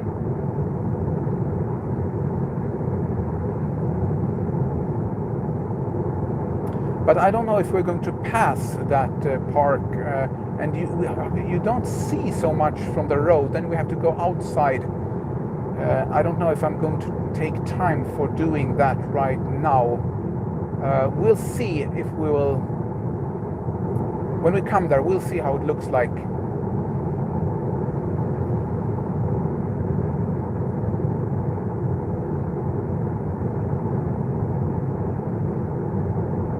When we come there. I made some episode from this place, but this is a very long time ago. It was in when I had my Nissan Leaf. They had a fast charger there, and this was the second stop on my way when I went to my summer house.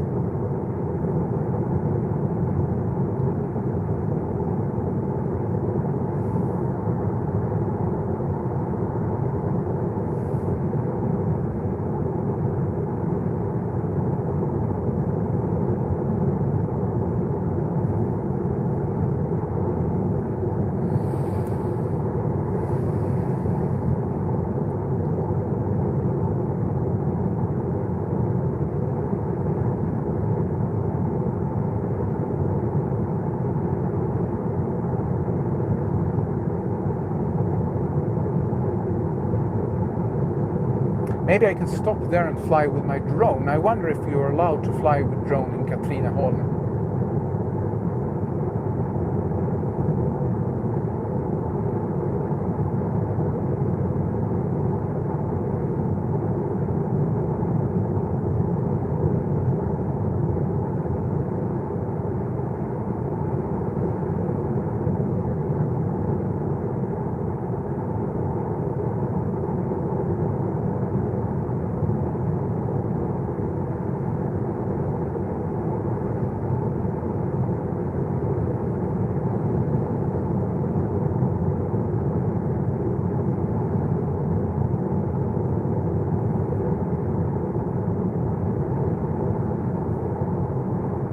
Why I'm saying that why I'm not allowed to fly with my drone is because flying with drones has to do with air regulations, and you're not allowed to fly with drones close to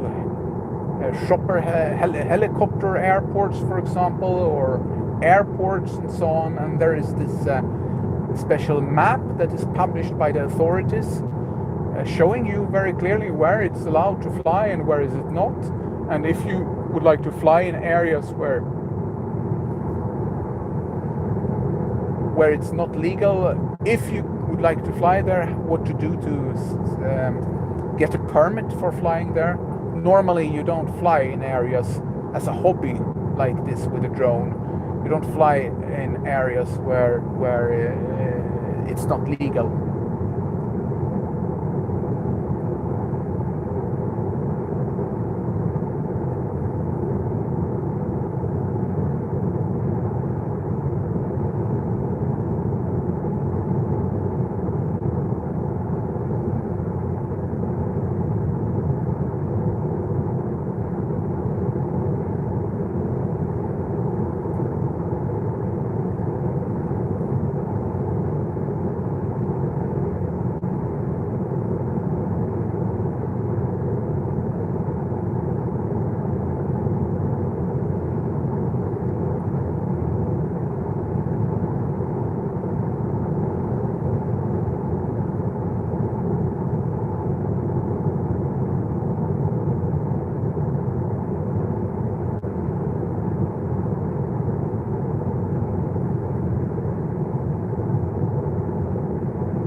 Okay, so we have been talking about the electric cars and how it's important it is, but for the environment aspect and how efficient it is. But we didn't talk about Tesla and the specific functions that there is actually in this car. And one thing that is reminding me when I'm seeing the mobile phone that I'm using for this live stream is the dash cam function. And that is also something that has been really successful for Tesla. I mean, they did this idea with having the cameras. Oops, this guy was...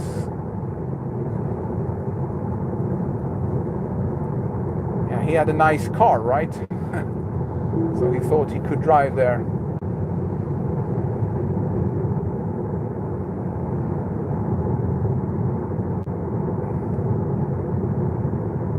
Yeah, they made these cameras for self-driving, but then people were asking, since we have these cameras, why can't we get the picture out of them so we get a dash cam function? So they introduced this dash cam function, and then they were like introducing function after function around this dash cam concept. Then they introduced this function with sentry mode, where the car is guarded while you are away and starts recording from the cameras. So this is an example of ideas and that resulted to an evolution of a function that was probably not thought of from the beginning. And that is so impressive with Tesla. I think that it's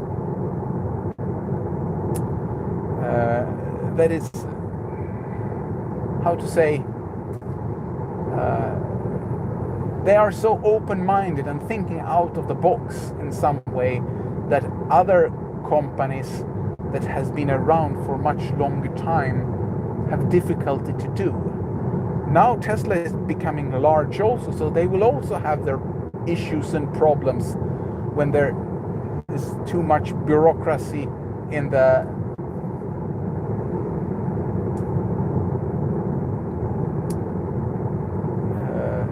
in the system. But still, I hope that Tesla will keep their innovation philosophy there for a long time, even if they become a large, big bureaucratic company. I wouldn't say, some people say that Tesla is still a startup, but I don't know if it is or I mean, hardly right now, right? When the stock is rising to the top like this and the value is higher than other huge brands like GM and Toyota. That is amazing, really.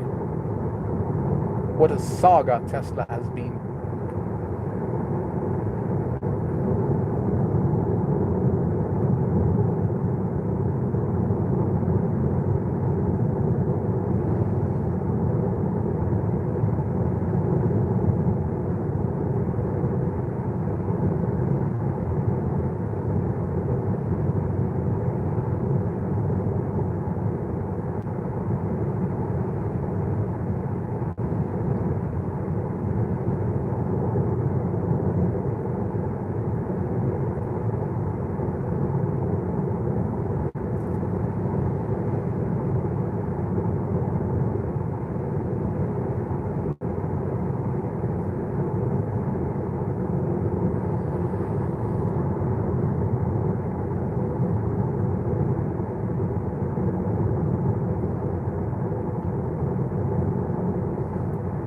So my next episode that is coming up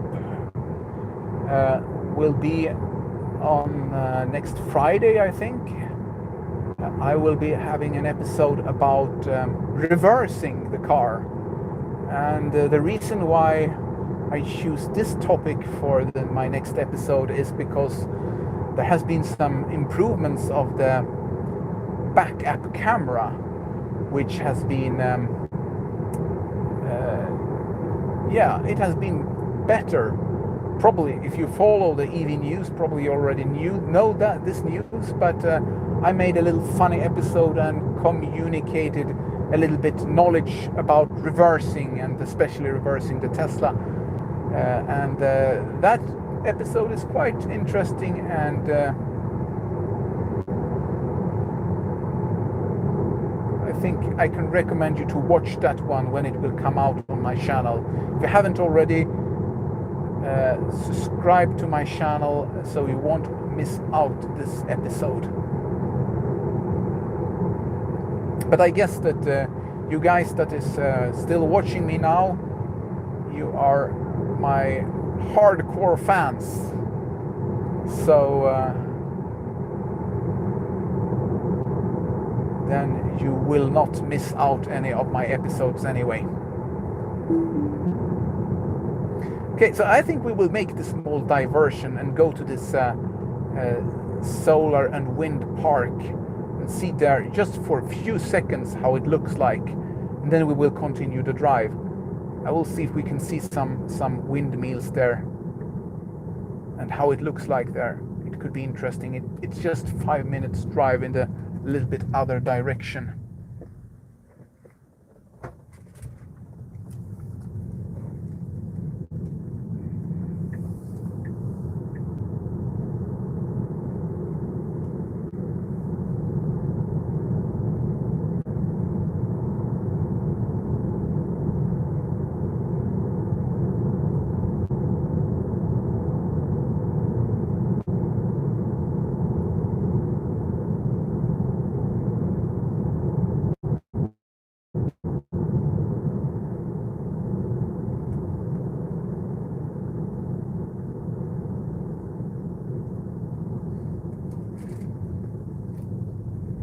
I think it's here. You go here. Yes, this is the direction to this solar and wind park. It's interesting that I have made this initiative here to show people how different ways of gathering energy from the nature can be done. And they buy all kinds of wind windmills, for example, and all kinds of solar, and build different things, use different technical things to like see how it is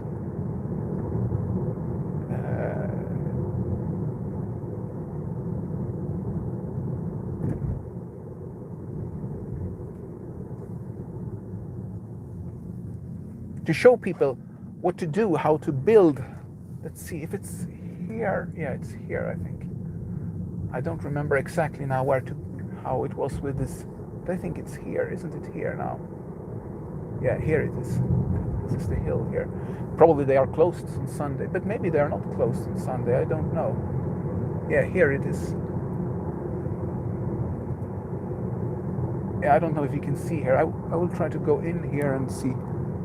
But here to the left now, it's a lot of solar, coffee and cakes and solar. And here is the small charging spot. And here is, yeah, we'll just move like this, right? Like this, yeah. And here is a fast charger, and you can see the solar over there. I don't know if we can go in and see. Is this the restaurant? No, it seems to be closed here. I think this is the entrance here, or do you go here? I don't know. Maybe this is the entrance here. But it seems to be closed because it's Saturday. No, it's Sunday, sorry, because here it's closed. What time is it open here? Does it say something? No. ETC Solar Park, anyway.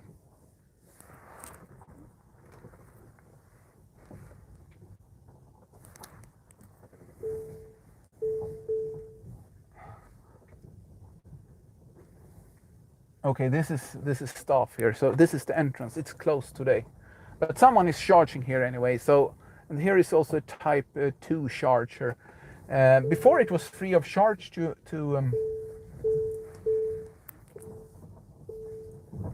charge here, but nowadays they have some, they charge some fee to charge on this fast charger.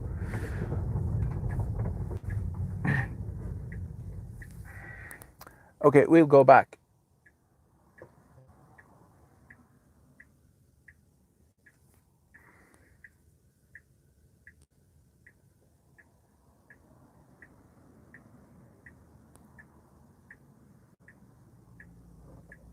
Maybe should I fly the drone here a little?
Okay, so I am back after this little drone shot here that I flew over this ETC solar park.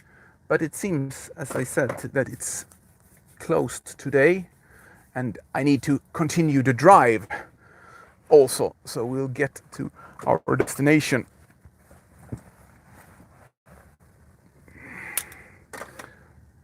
But it's a cool initiative, and I think it's good that they have done something like this. And if we just can solve the problem with storage of energy, these solar panels is not a problem. We can put up as many of them as possible, and the area is no problem. We have plenty of storage in the world that we can put solar energy, and then when we need energy, we take the battery direct from the solar, and when it's too much, when we have a surplus, then we store it in the battery, and we just store it and store it so much so it will be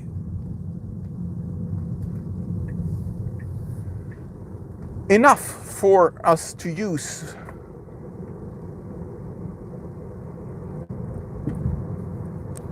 whenever we like. If the storage would not a problem, so then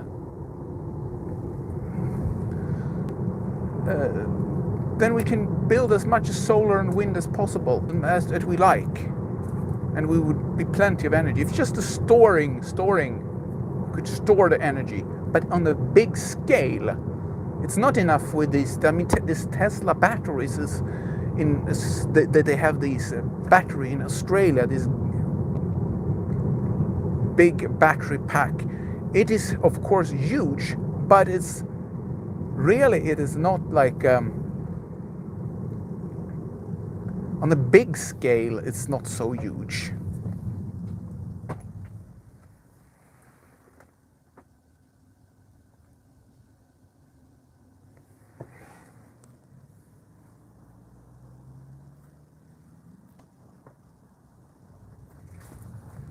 I mean, if you look at the power plant for example, I was at this power plant in Poland last summer and visited and made an episode of it. And how much energy is this power plant producing? It's an enormous amount of energy that is produced from this power plant, and it is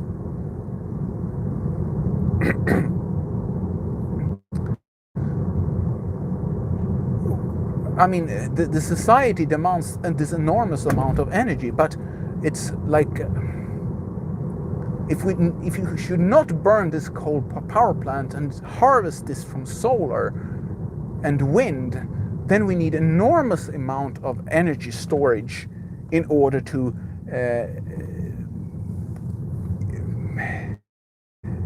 keep up with the demand that this coal power plant has been giving people.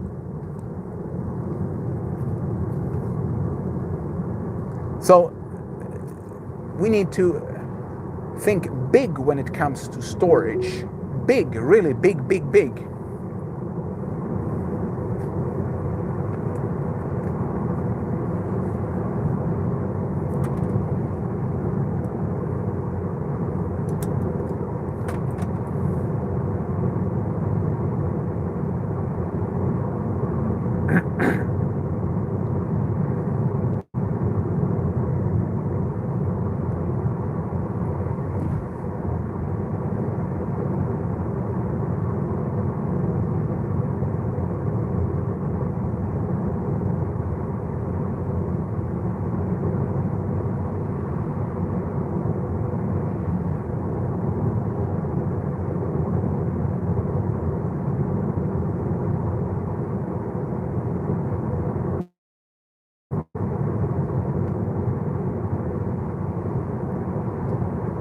Okay, what kind of possibilities are there for huge storage?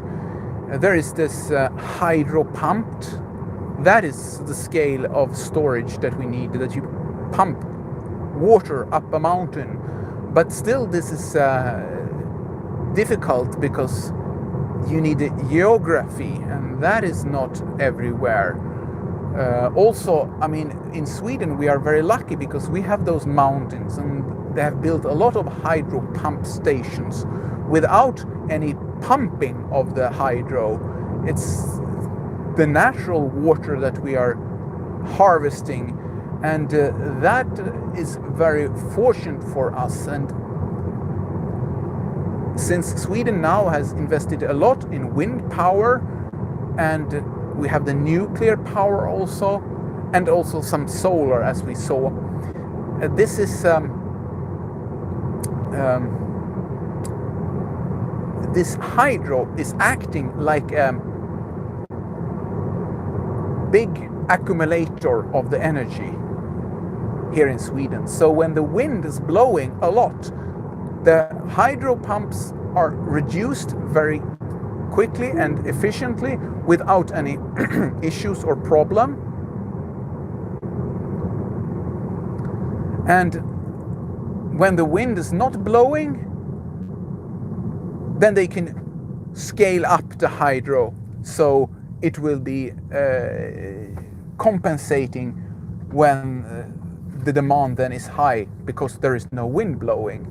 And then they saved this water in the dams when it was blowing a lot, so they still have a lot of energy. So the mix between water and wind is superb in this way. Then there is other problems in the electric grid we have in Sweden now. It is the problem that there is a lot of production in the north part of Sweden, and the consumption is huge in the south part, which means that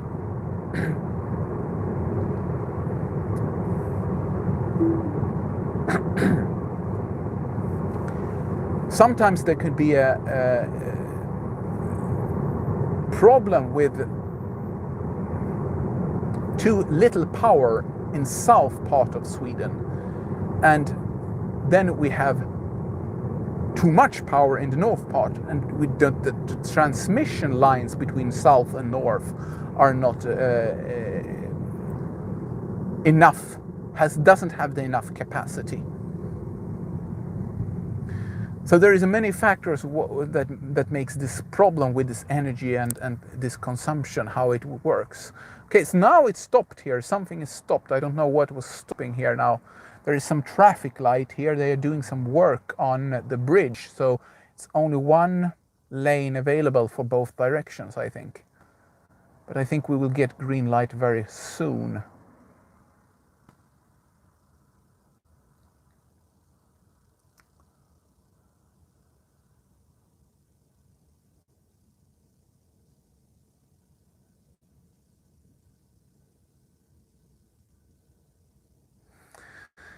Are they going? No, they're still standing. What are we waiting for? The traffic on the other side there has been also stopped now, so no, now we are going. Okay.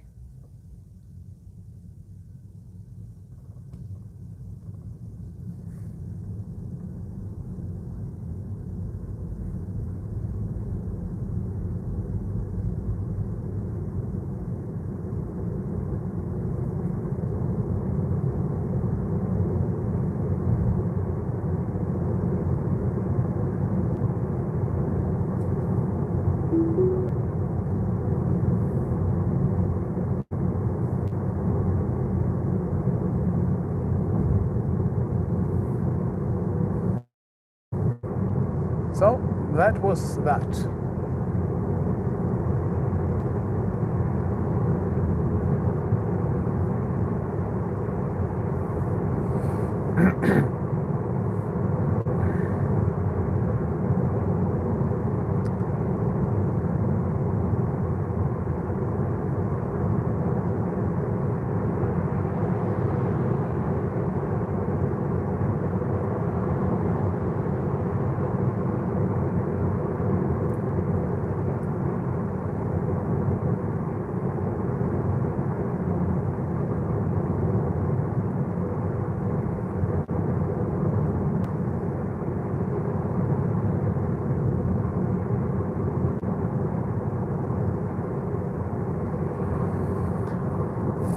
Okay, so if you have just joined me on this live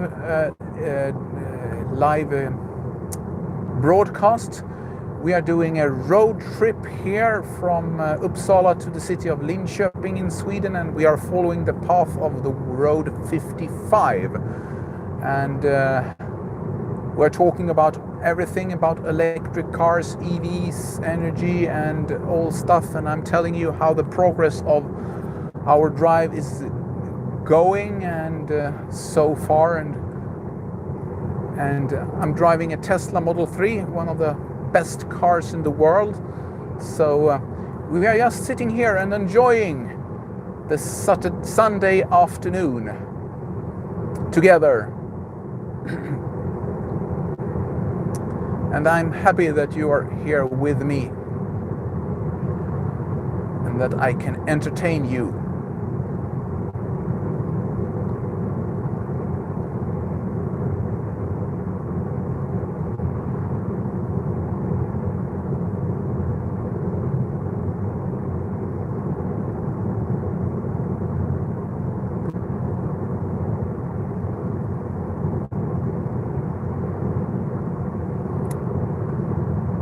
So for the people that don't know, I am driving a Tesla Model 3, a long range, and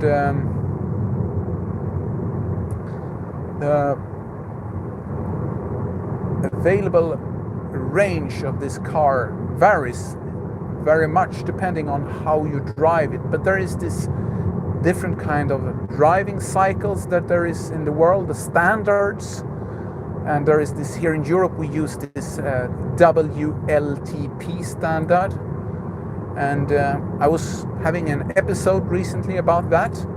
This WLTP standard is not really accurate in many ways. It's very much over optimistic. And there is this EPA organization that's also testing cars in the United States, and they are also quite optimistic because it's depending on how you drive. Now we are driving quite slowly, and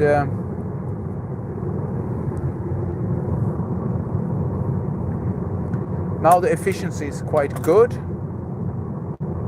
I have been driving now 174 kilometers from Uppsala. We have been using 26 kilowatt hours, and the watt hour per kilometer is 148. So it is it's really efficient, this drive, I must say.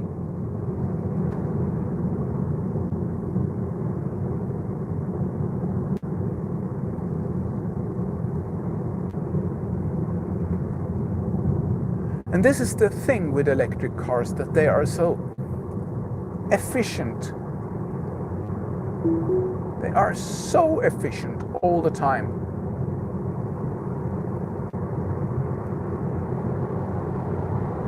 Okay, here's someone who wants to take me over. Go ahead. He was driving close to me, this guy.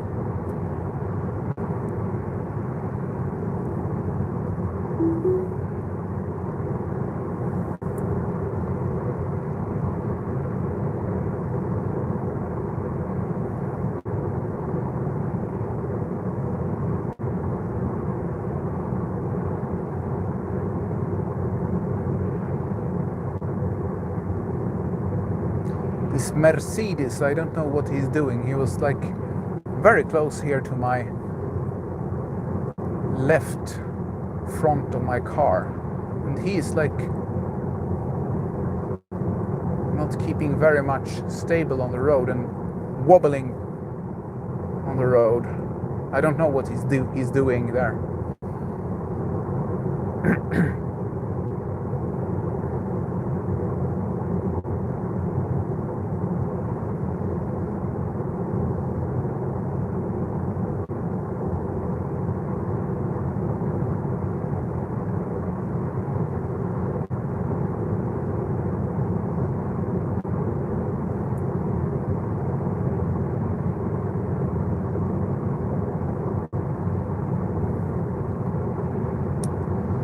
No, we were talking about efficiency in the car, in the electric car, and that is important for me, and it's really, I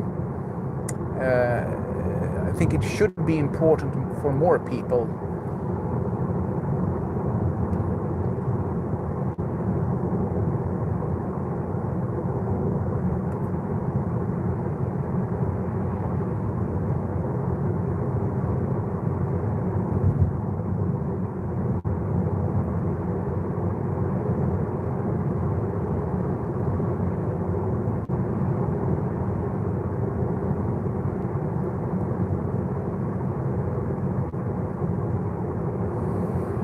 Here is the railroad to the left. I don't know if you can see that. There is no train coming now, but there is a railroad. It's we have a very huge railroad network built out in Sweden, and most of it is electric.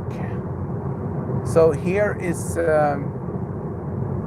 in train they build electric, and that is very convenient with the track, because then the track, you have the track and you can build this electric line above there, and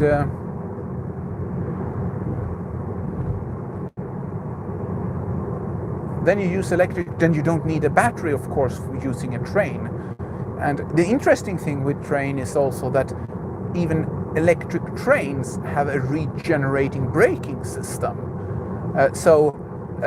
It's like this, that the amount of energy that trains push back into the electric grid because of braking is such a huge amount of energy that you see it on the statistics of the production of energy in Sweden.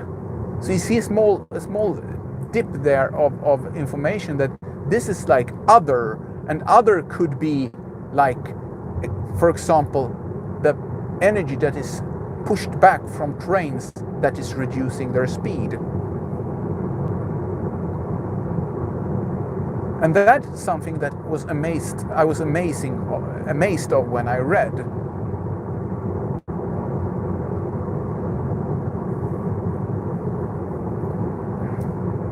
Of course, not everywhere in the world they have the electrified train systems, but in general, going on trains and going on public transport is something that is recommended. I think you should do that if you have the possibility. But now with this situation in the world with the COVID-19, then I understand that a lot of people is afraid of going on public transport, and that is unfortunate for our environment. But then it's good that I have the electric car, right?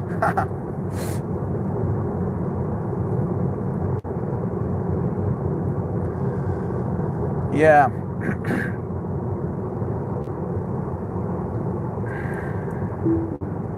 Okay, so I was a little bit afraid of this turn, so I hold the steering wheel a little bit tighter, and then the autopilot was releasing directly.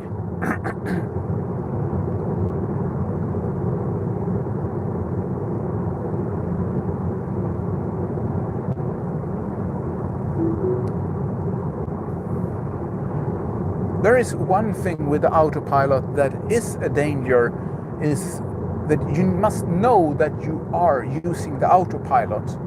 And of course you know that you're using the autopilot, but sometimes the autopilot is disengaged and you don't notice that it's disengaged. So you think that the car is driving in autopilot, but it's not. And that could be taking you on surprise sometimes.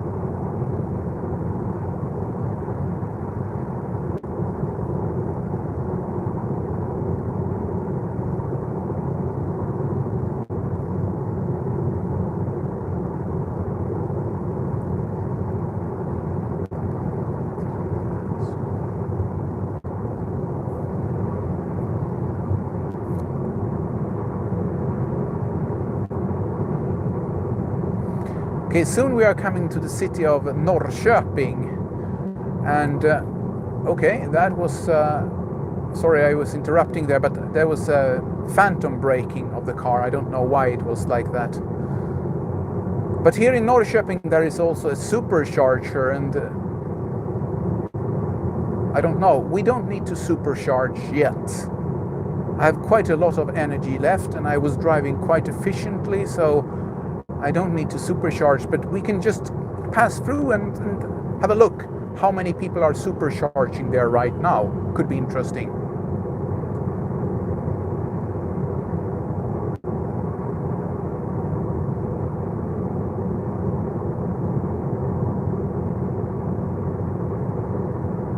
It's not so big a diversion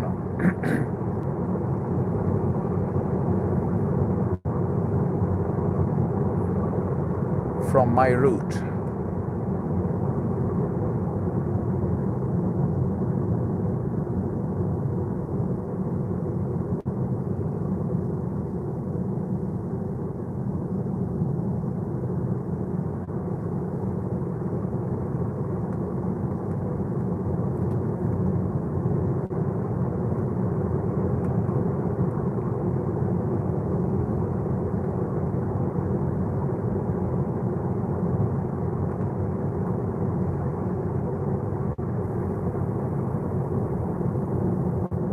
Now the car is braking by itself because it feels that the car in front of me is braking.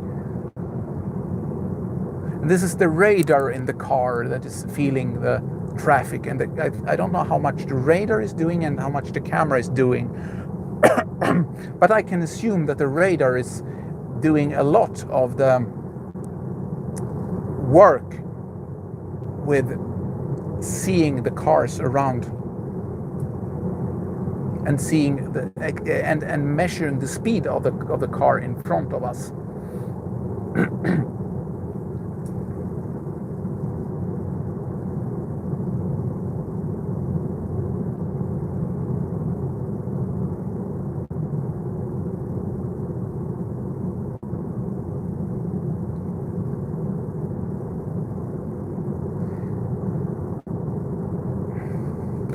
Well, as followers to my channel knows, I was quite early with the Tesla Model 3 here in Europe, and one of the first that got the car here in Sweden. So I have a car with a hardware version 2.5, which means that this car cannot, apparently, what I understand according to Tesla, be full self-driving at this time. I need to do an upgrade of the car to the version 3.0, and I don't know when that will happen, because I have this full self-driving package included.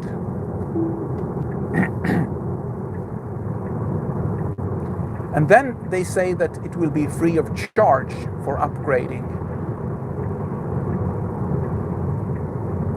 And I know that they started to upgrade Tesla Model 3s in United States. And I read on some blogging page or something like this that it was possible to upgrade now the Model 3 here in Europe, and that you should schedule a service appointment with your car to get this update.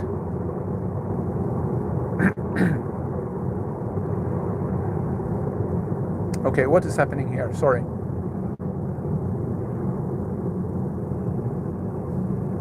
Yeah, there was this blog post had a link, a referral link, a reference link rather, to a web page on Tesla where they said that you should schedule your appointment for upgrading your car to the version 3.0. So I did that, like it said on the Tesla website, and it said specifically that it was valid for Europe.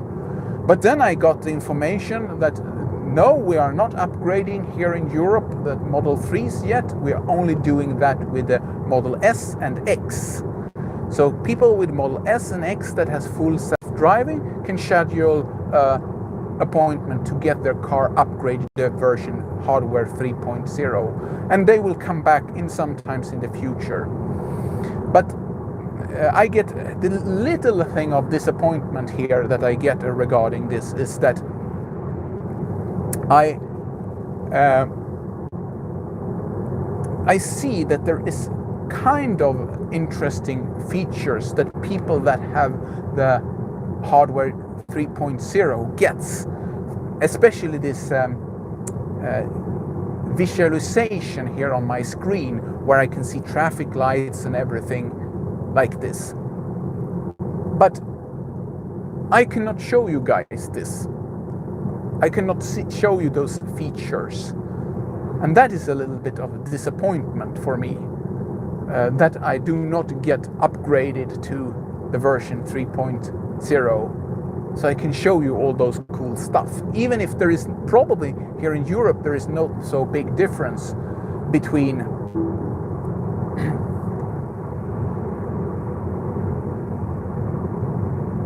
no, I cannot take over here. It's too short time.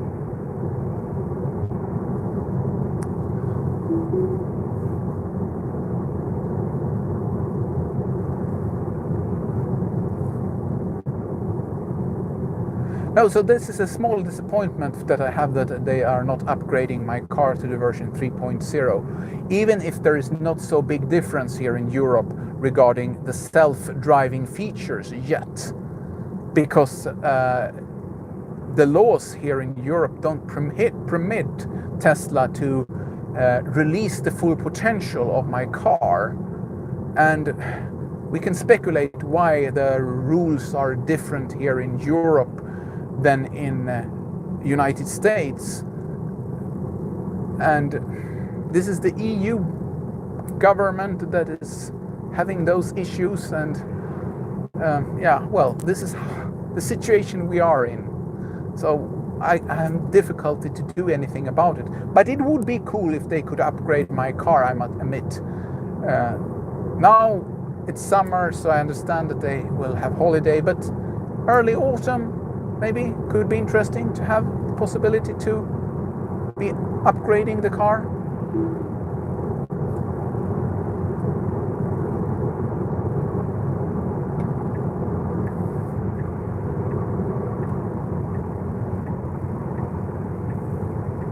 Now they are driving quite fast, so it's not possible to take over here either. I have to be closer to these trucks in order to do a takeover here. But they are trucks, you know, and they are driving slowly. But as I have mentioned before, we are not in a hurry. No stress. Let's do some gymnastic here in the car.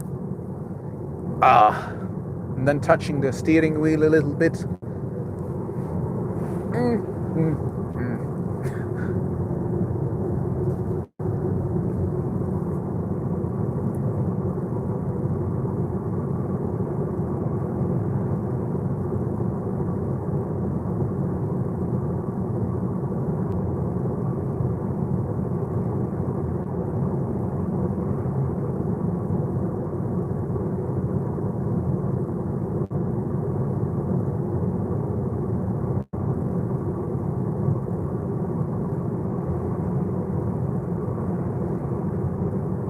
Okay, but soon we are in Norrköping and we will stop at the Supercharger, so just have a check there and look how it looks like.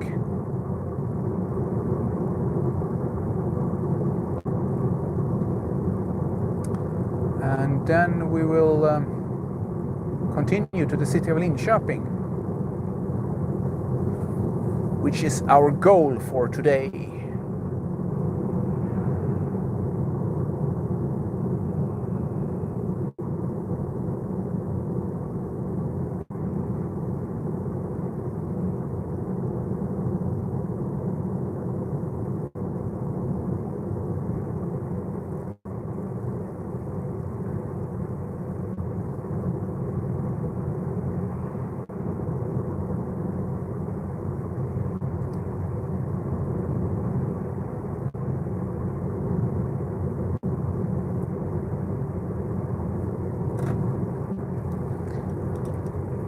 Okay, here was the possibility to take over, but we'll relax. We are not in a hurry.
If you have just joined me, this is a live stream here that we are doing from my road trip this Sunday afternoon, and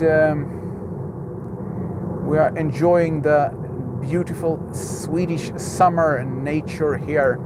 And if you would like to ask something, maybe, or have some comments, you feel free to use the chat and send some information to me. If I have the possibility to read, I will of course concentrate on the traffic, and maybe I miss out your chat, then I apologize for that.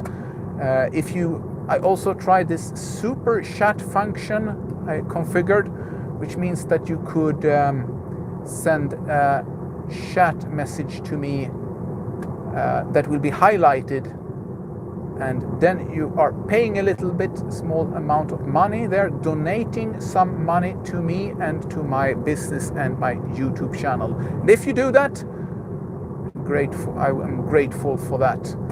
If not, just go ahead and be happy and enjoy the time with me here from my car.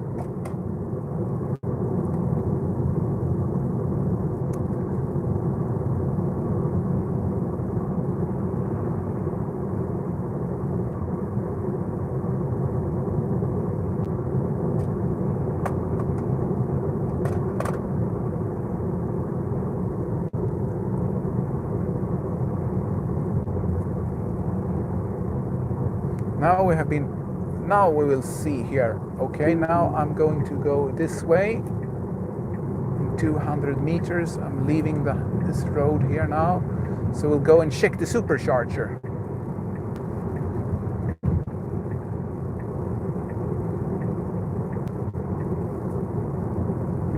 How it looks like.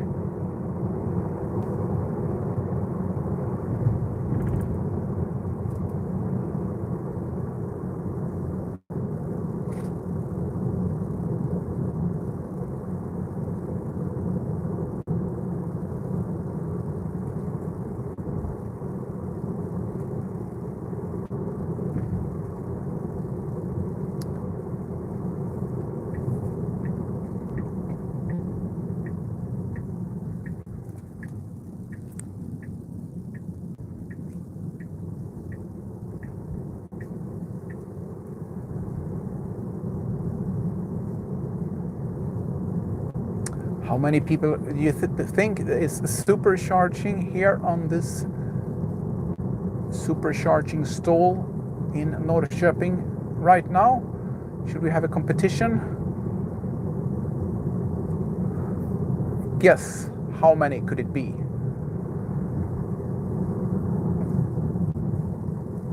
5, 10? No, 10 is too many cars, I think. Maybe 5.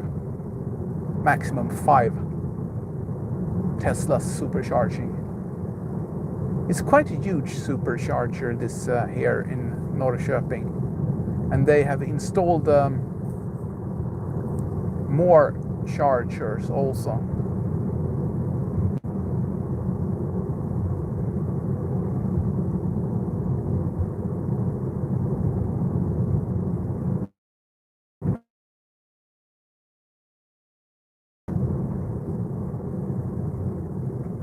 Okay, here is 40 kilometers per hour, so I have to slow down a little bit.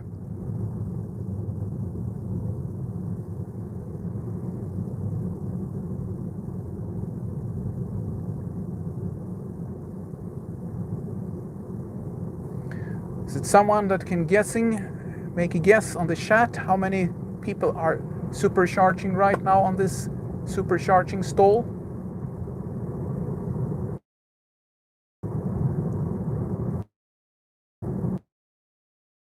Competition.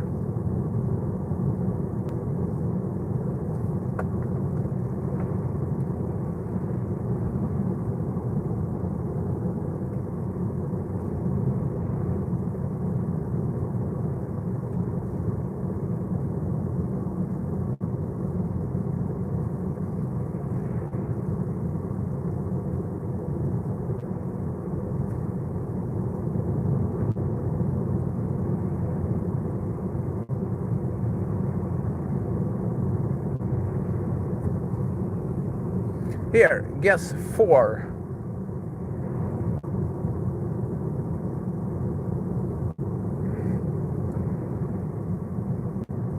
Okay. I got one guess. 4 people supercharging.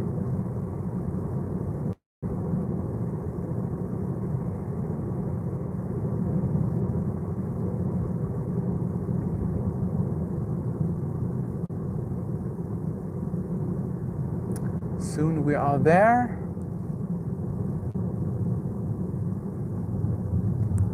Here is a lot of people on Sunday afternoon.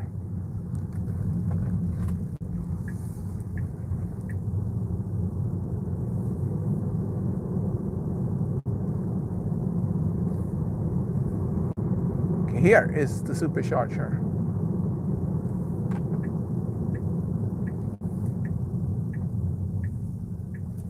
Okay, then we can go both here then, in that case. Oh, this one is busy here. Can you see? How many is it? 1, 2, 3, 4, 5, 6, 7, 8, 9. Is it 10? Is it amazing? 1, 2, 3, 4, 5, 6, 7, 8, 9. 9 people charging here. This is busy here. And as you can see, people have parked here every second charger in order to get the full efficiency out of this charger here.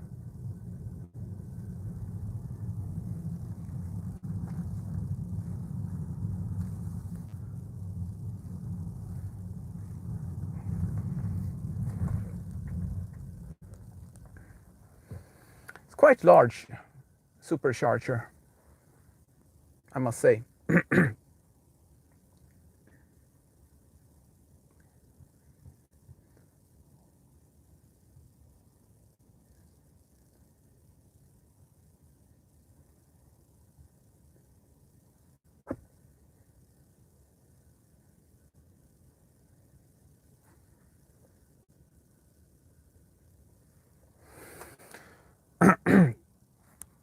Yeah, I wonder if you are allowed to fly with the drone here to make some picture. That could be cool of showing the supercharger from above. But I must check my drone map first. Let's see here. Okay. So I was closest. My guess was closest. 9 people. Now someone is leaving here. But I was amazed that it was so many people. But of course, it's Sunday afternoon, so it's not so surprising. A lot of people is out driving today.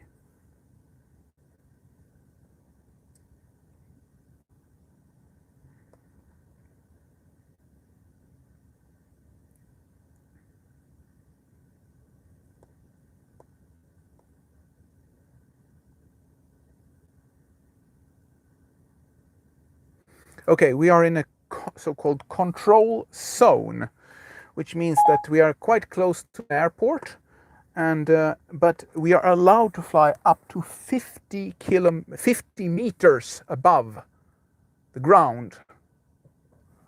So actually we could fly a little bit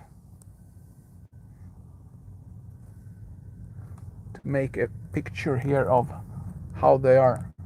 I will park here and fly a little bit.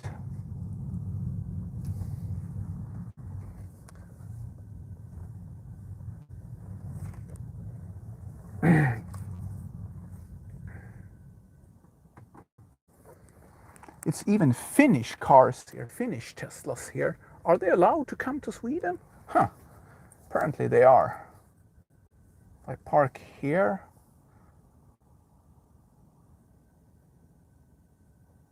and I will just go out and fly with the drone a little bit to get a view over the Supercharger area here.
Okay, so I'm back here in the car. Before I will continue driving, I will just eat some snacks here because I'm a little bit small, a little bit hungry. But now we do the last leg to Linköping. It's not so far, and it will be on the highway. So we will drive a little bit faster.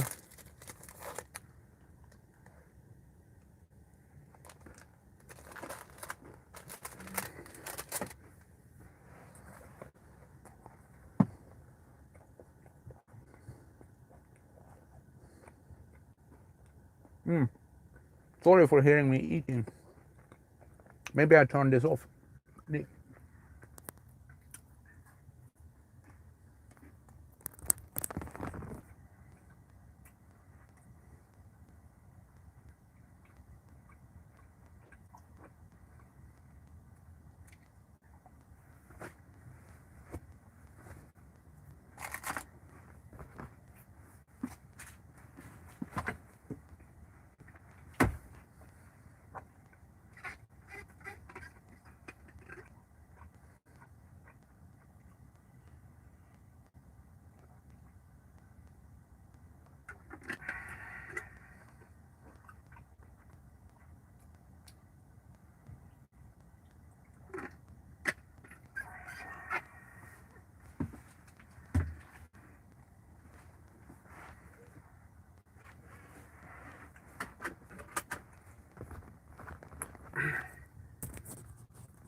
Okay.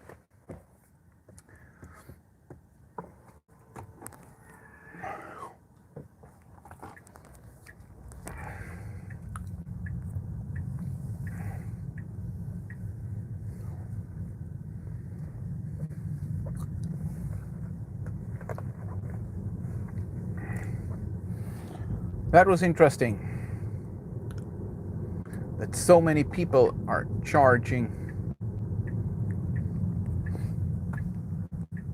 But it's also interesting to see that this is actually becoming some kind of mainstream.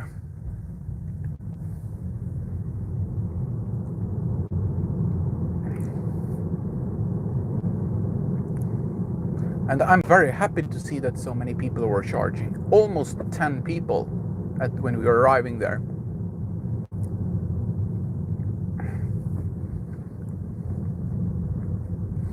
And I saw those YouTube clips from Superchargers in the United States where people were queuing up for charging, where there's long lines for supercharging. And that is really, I must say, this is of course bad that there is so much people charging, and the charger is limited so much, so people have to wait like this. This is not so good in some way. But on the other hand, it's so nice to see that there's so many electric cars in the United States.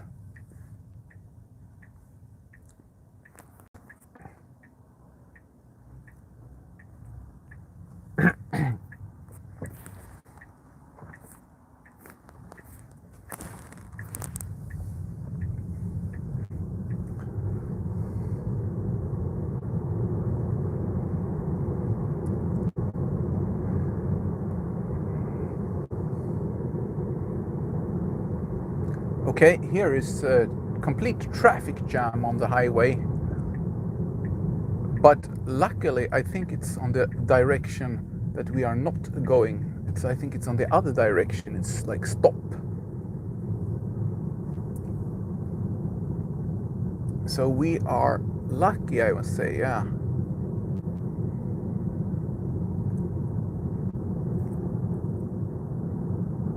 Yes, it's not in our direction. We have free path here.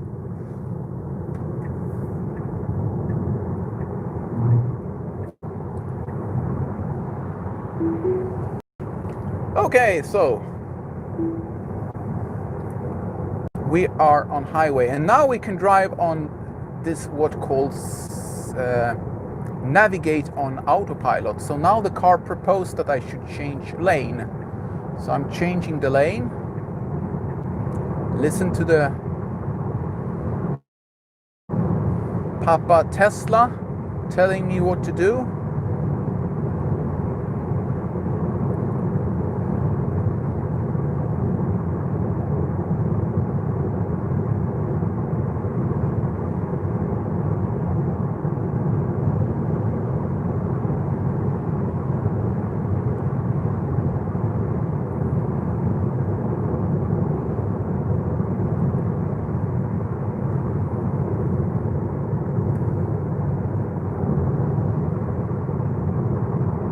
So why is this caravan here blinking like this?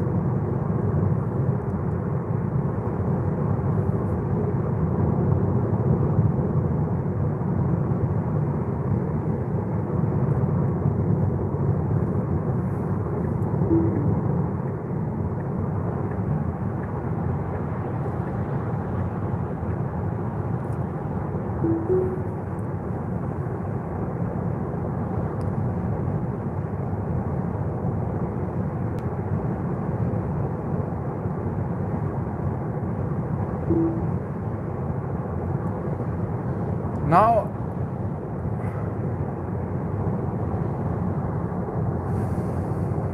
yeah, we were talking about the hardware 3.0 that has a driving visualization that is much larger and they see much more things. In my car, I only see those cones all the times that we pass now. It shows the cones on the screen, which makes it, yeah, well, it's good to see the cones, but it's too many cones, I think.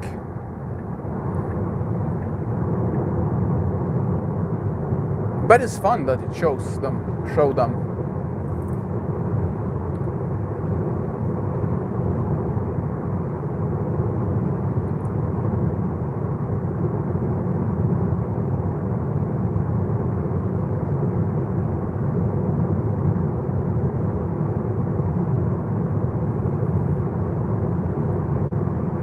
When going on the highway like this with the Autopilot, then I try to keep the hands on my steering wheel all the time, because here their speeds are so high, so everything can happen.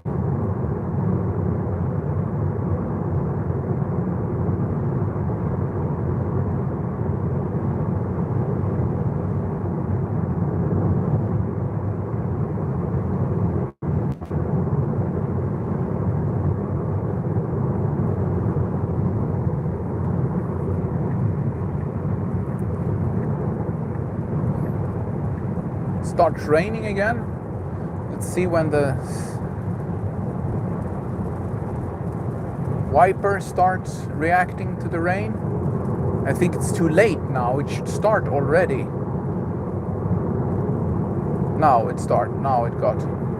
Okay, now we'll flash and change lane here. I would like to change lane now because it's going too slowly. Quite heavy traffic here.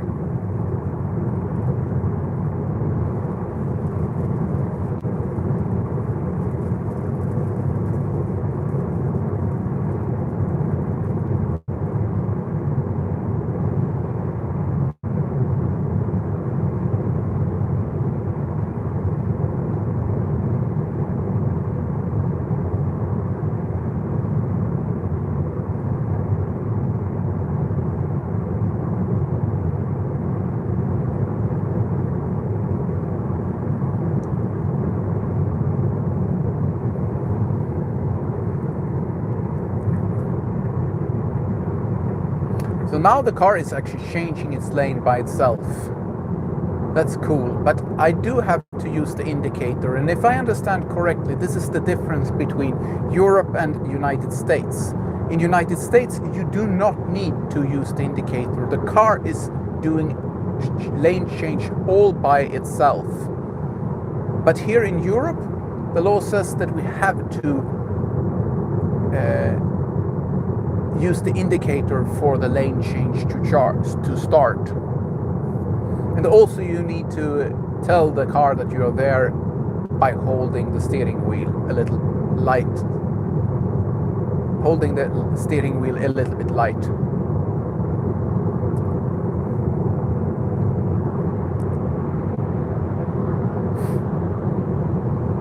Car from Great Britain is out driving here in Sweden.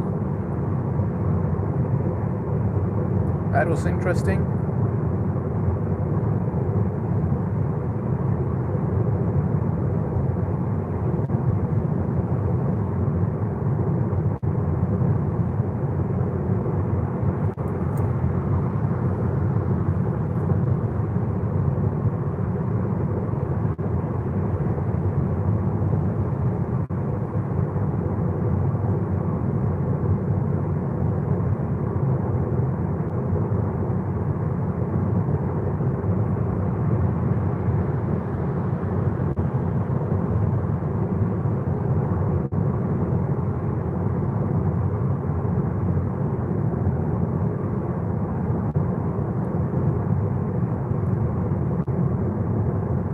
Okay, it proposed a lane change here now.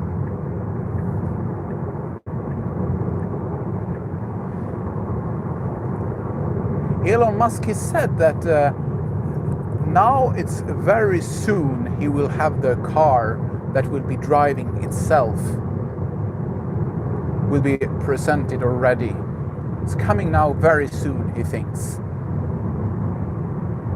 But I wonder how soon, and Elon Musk has said things like that before and has not came to truth yet, so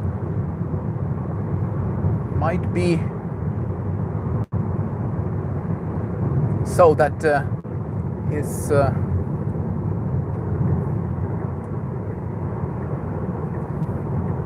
prediction this time also fails.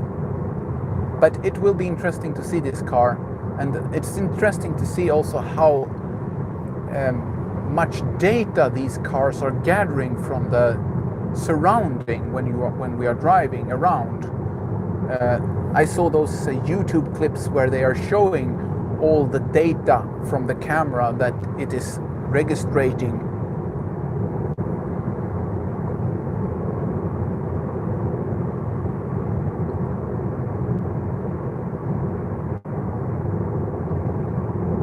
And that is amazing, I must say. Now the car likes me to change lane to the left lane without any reason. I wonder why it is like this. Because I have no traffic in front of me, I'm in the right lane where I should be, and it thinks I should change. And bugging me here all the time that I should change lane. I have no idea why it is doing like this. Tap, lane change, tap to cancel.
See, the highway is much faster, but it is also not so interesting. It's a little bit boring to go on the highway, right?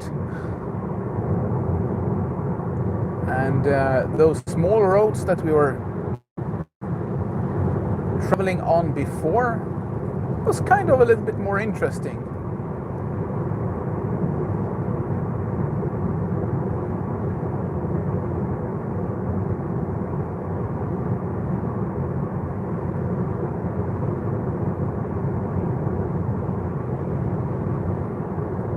Here is a truck with cars.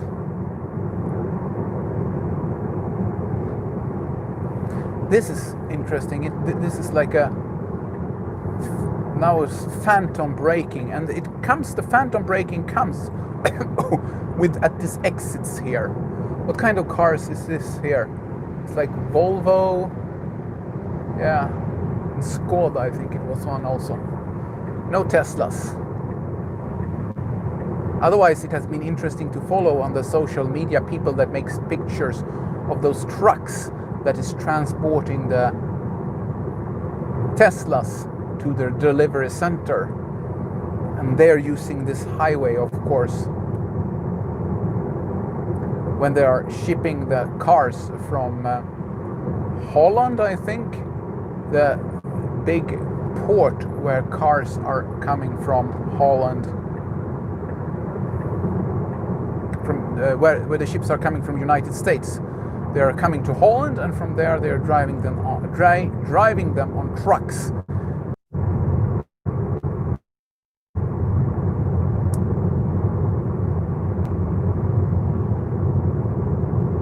They are driving them on trucks to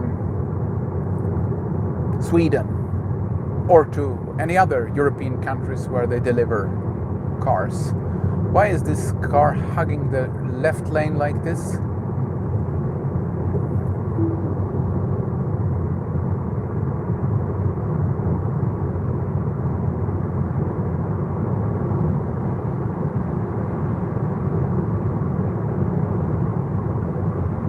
That was a smart car. Seems to be fully packed.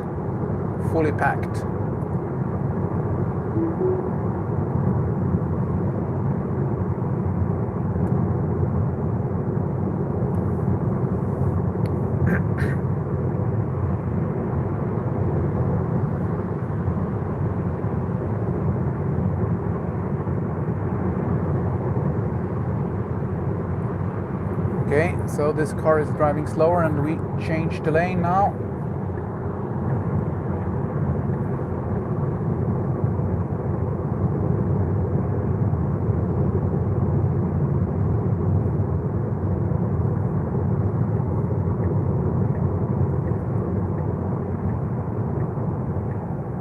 Oh, this is quiet asphalt here. This newly painted asphalt.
There's Teslas all over here. I have a Model 3 behind me also.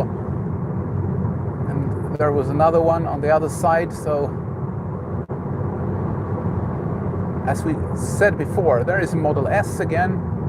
Teslas are really popular here in Sweden.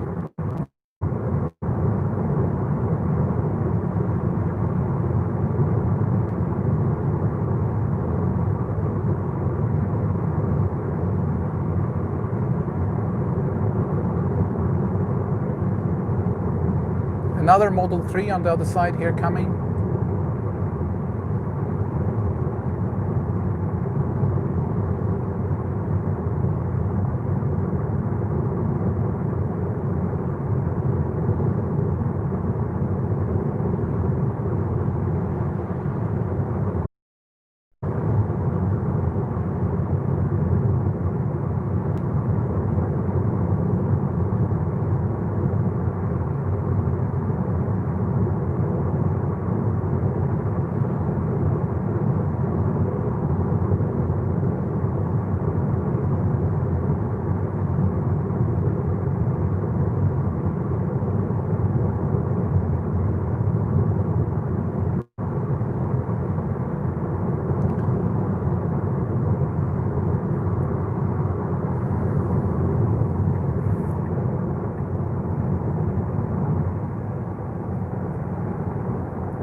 Okay, we are getting closer to our goal for the day.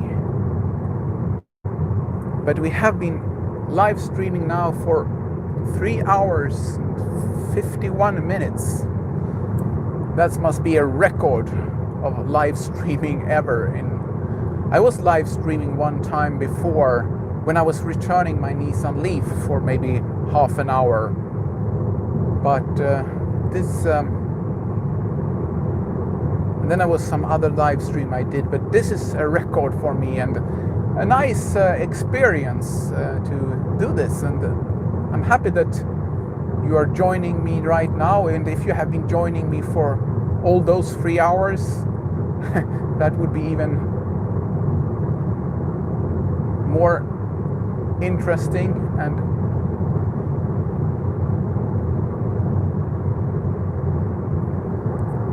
that you have been doing that. It would be very grateful that see, I'm starting to get tired now of talking. I can't talk.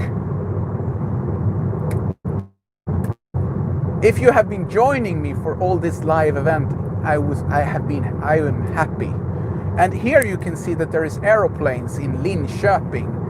Linköping is famous for its aeroplane factory, and they do the Swedish JAS aeroplane, the military aeroplane, and they was also doing the civilian aeroplane called Saab 2000 and Saab 340, which was a passenger plane with turboprop. The first, this 340, Saab 340, was an extremely popular aeroplane in the world. They exported this plane to a lot of countries around the world. I don't know if these planes are flying anymore, but this predecessor, the larger Saab 2000, is still flying, but they don't produce those planes anymore. But it's like 15 years old, and I saw some YouTuber that was flying this Saab 2000 somewhere in Alaska in United States. So they are famous here for their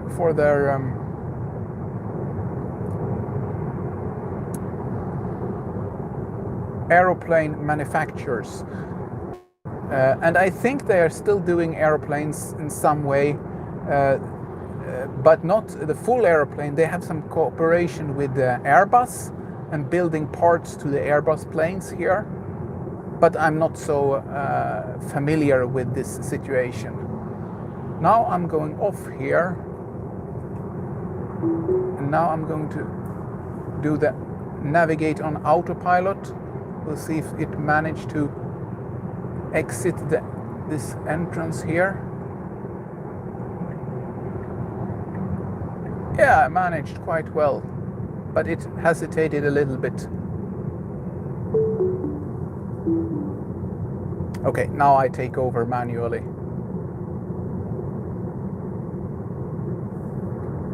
I will take over this car here.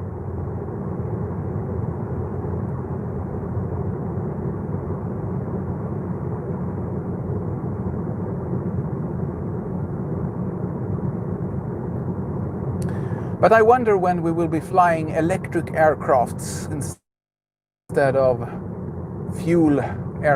petrol and fuel aircrafts.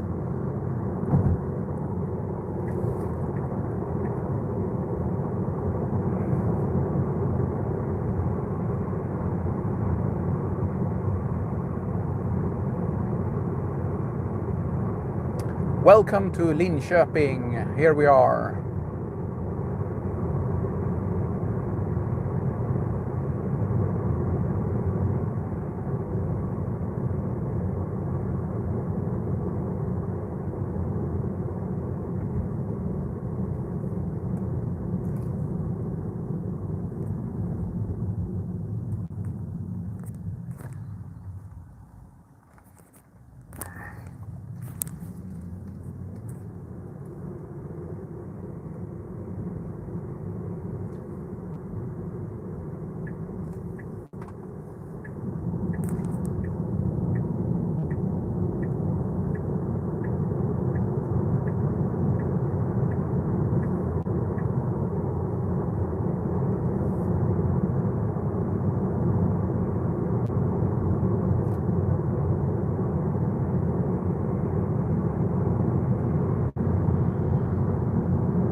Great weather, nice weather. We didn't have so much rain. I thought we would be coming into those thunderstorm cells with a lot of rain, but we managed to avoid them, I think. It was a little bit rain, but it was not really like very much, I must say.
Traffic lights in the city also.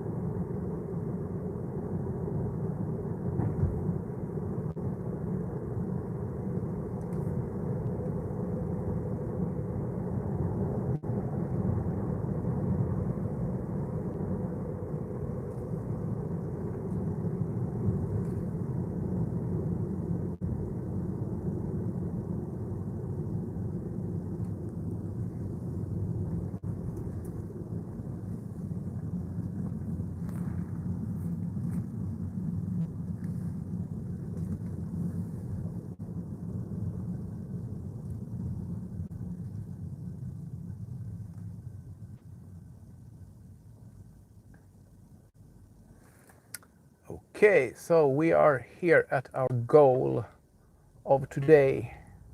I just will go now to spot and park the car, and we will finish very soon.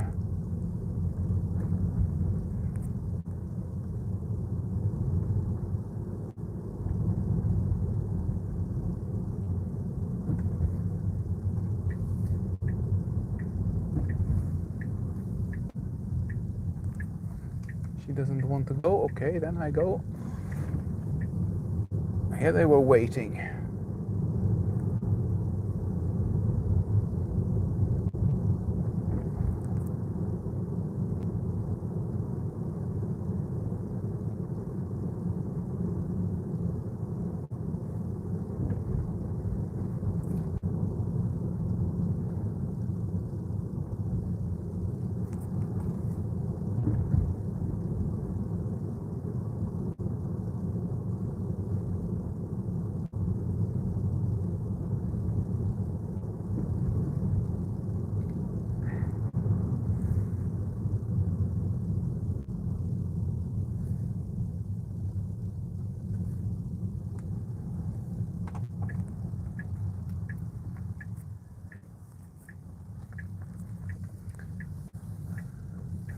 Okay, so here I will stop now and go out and do some business.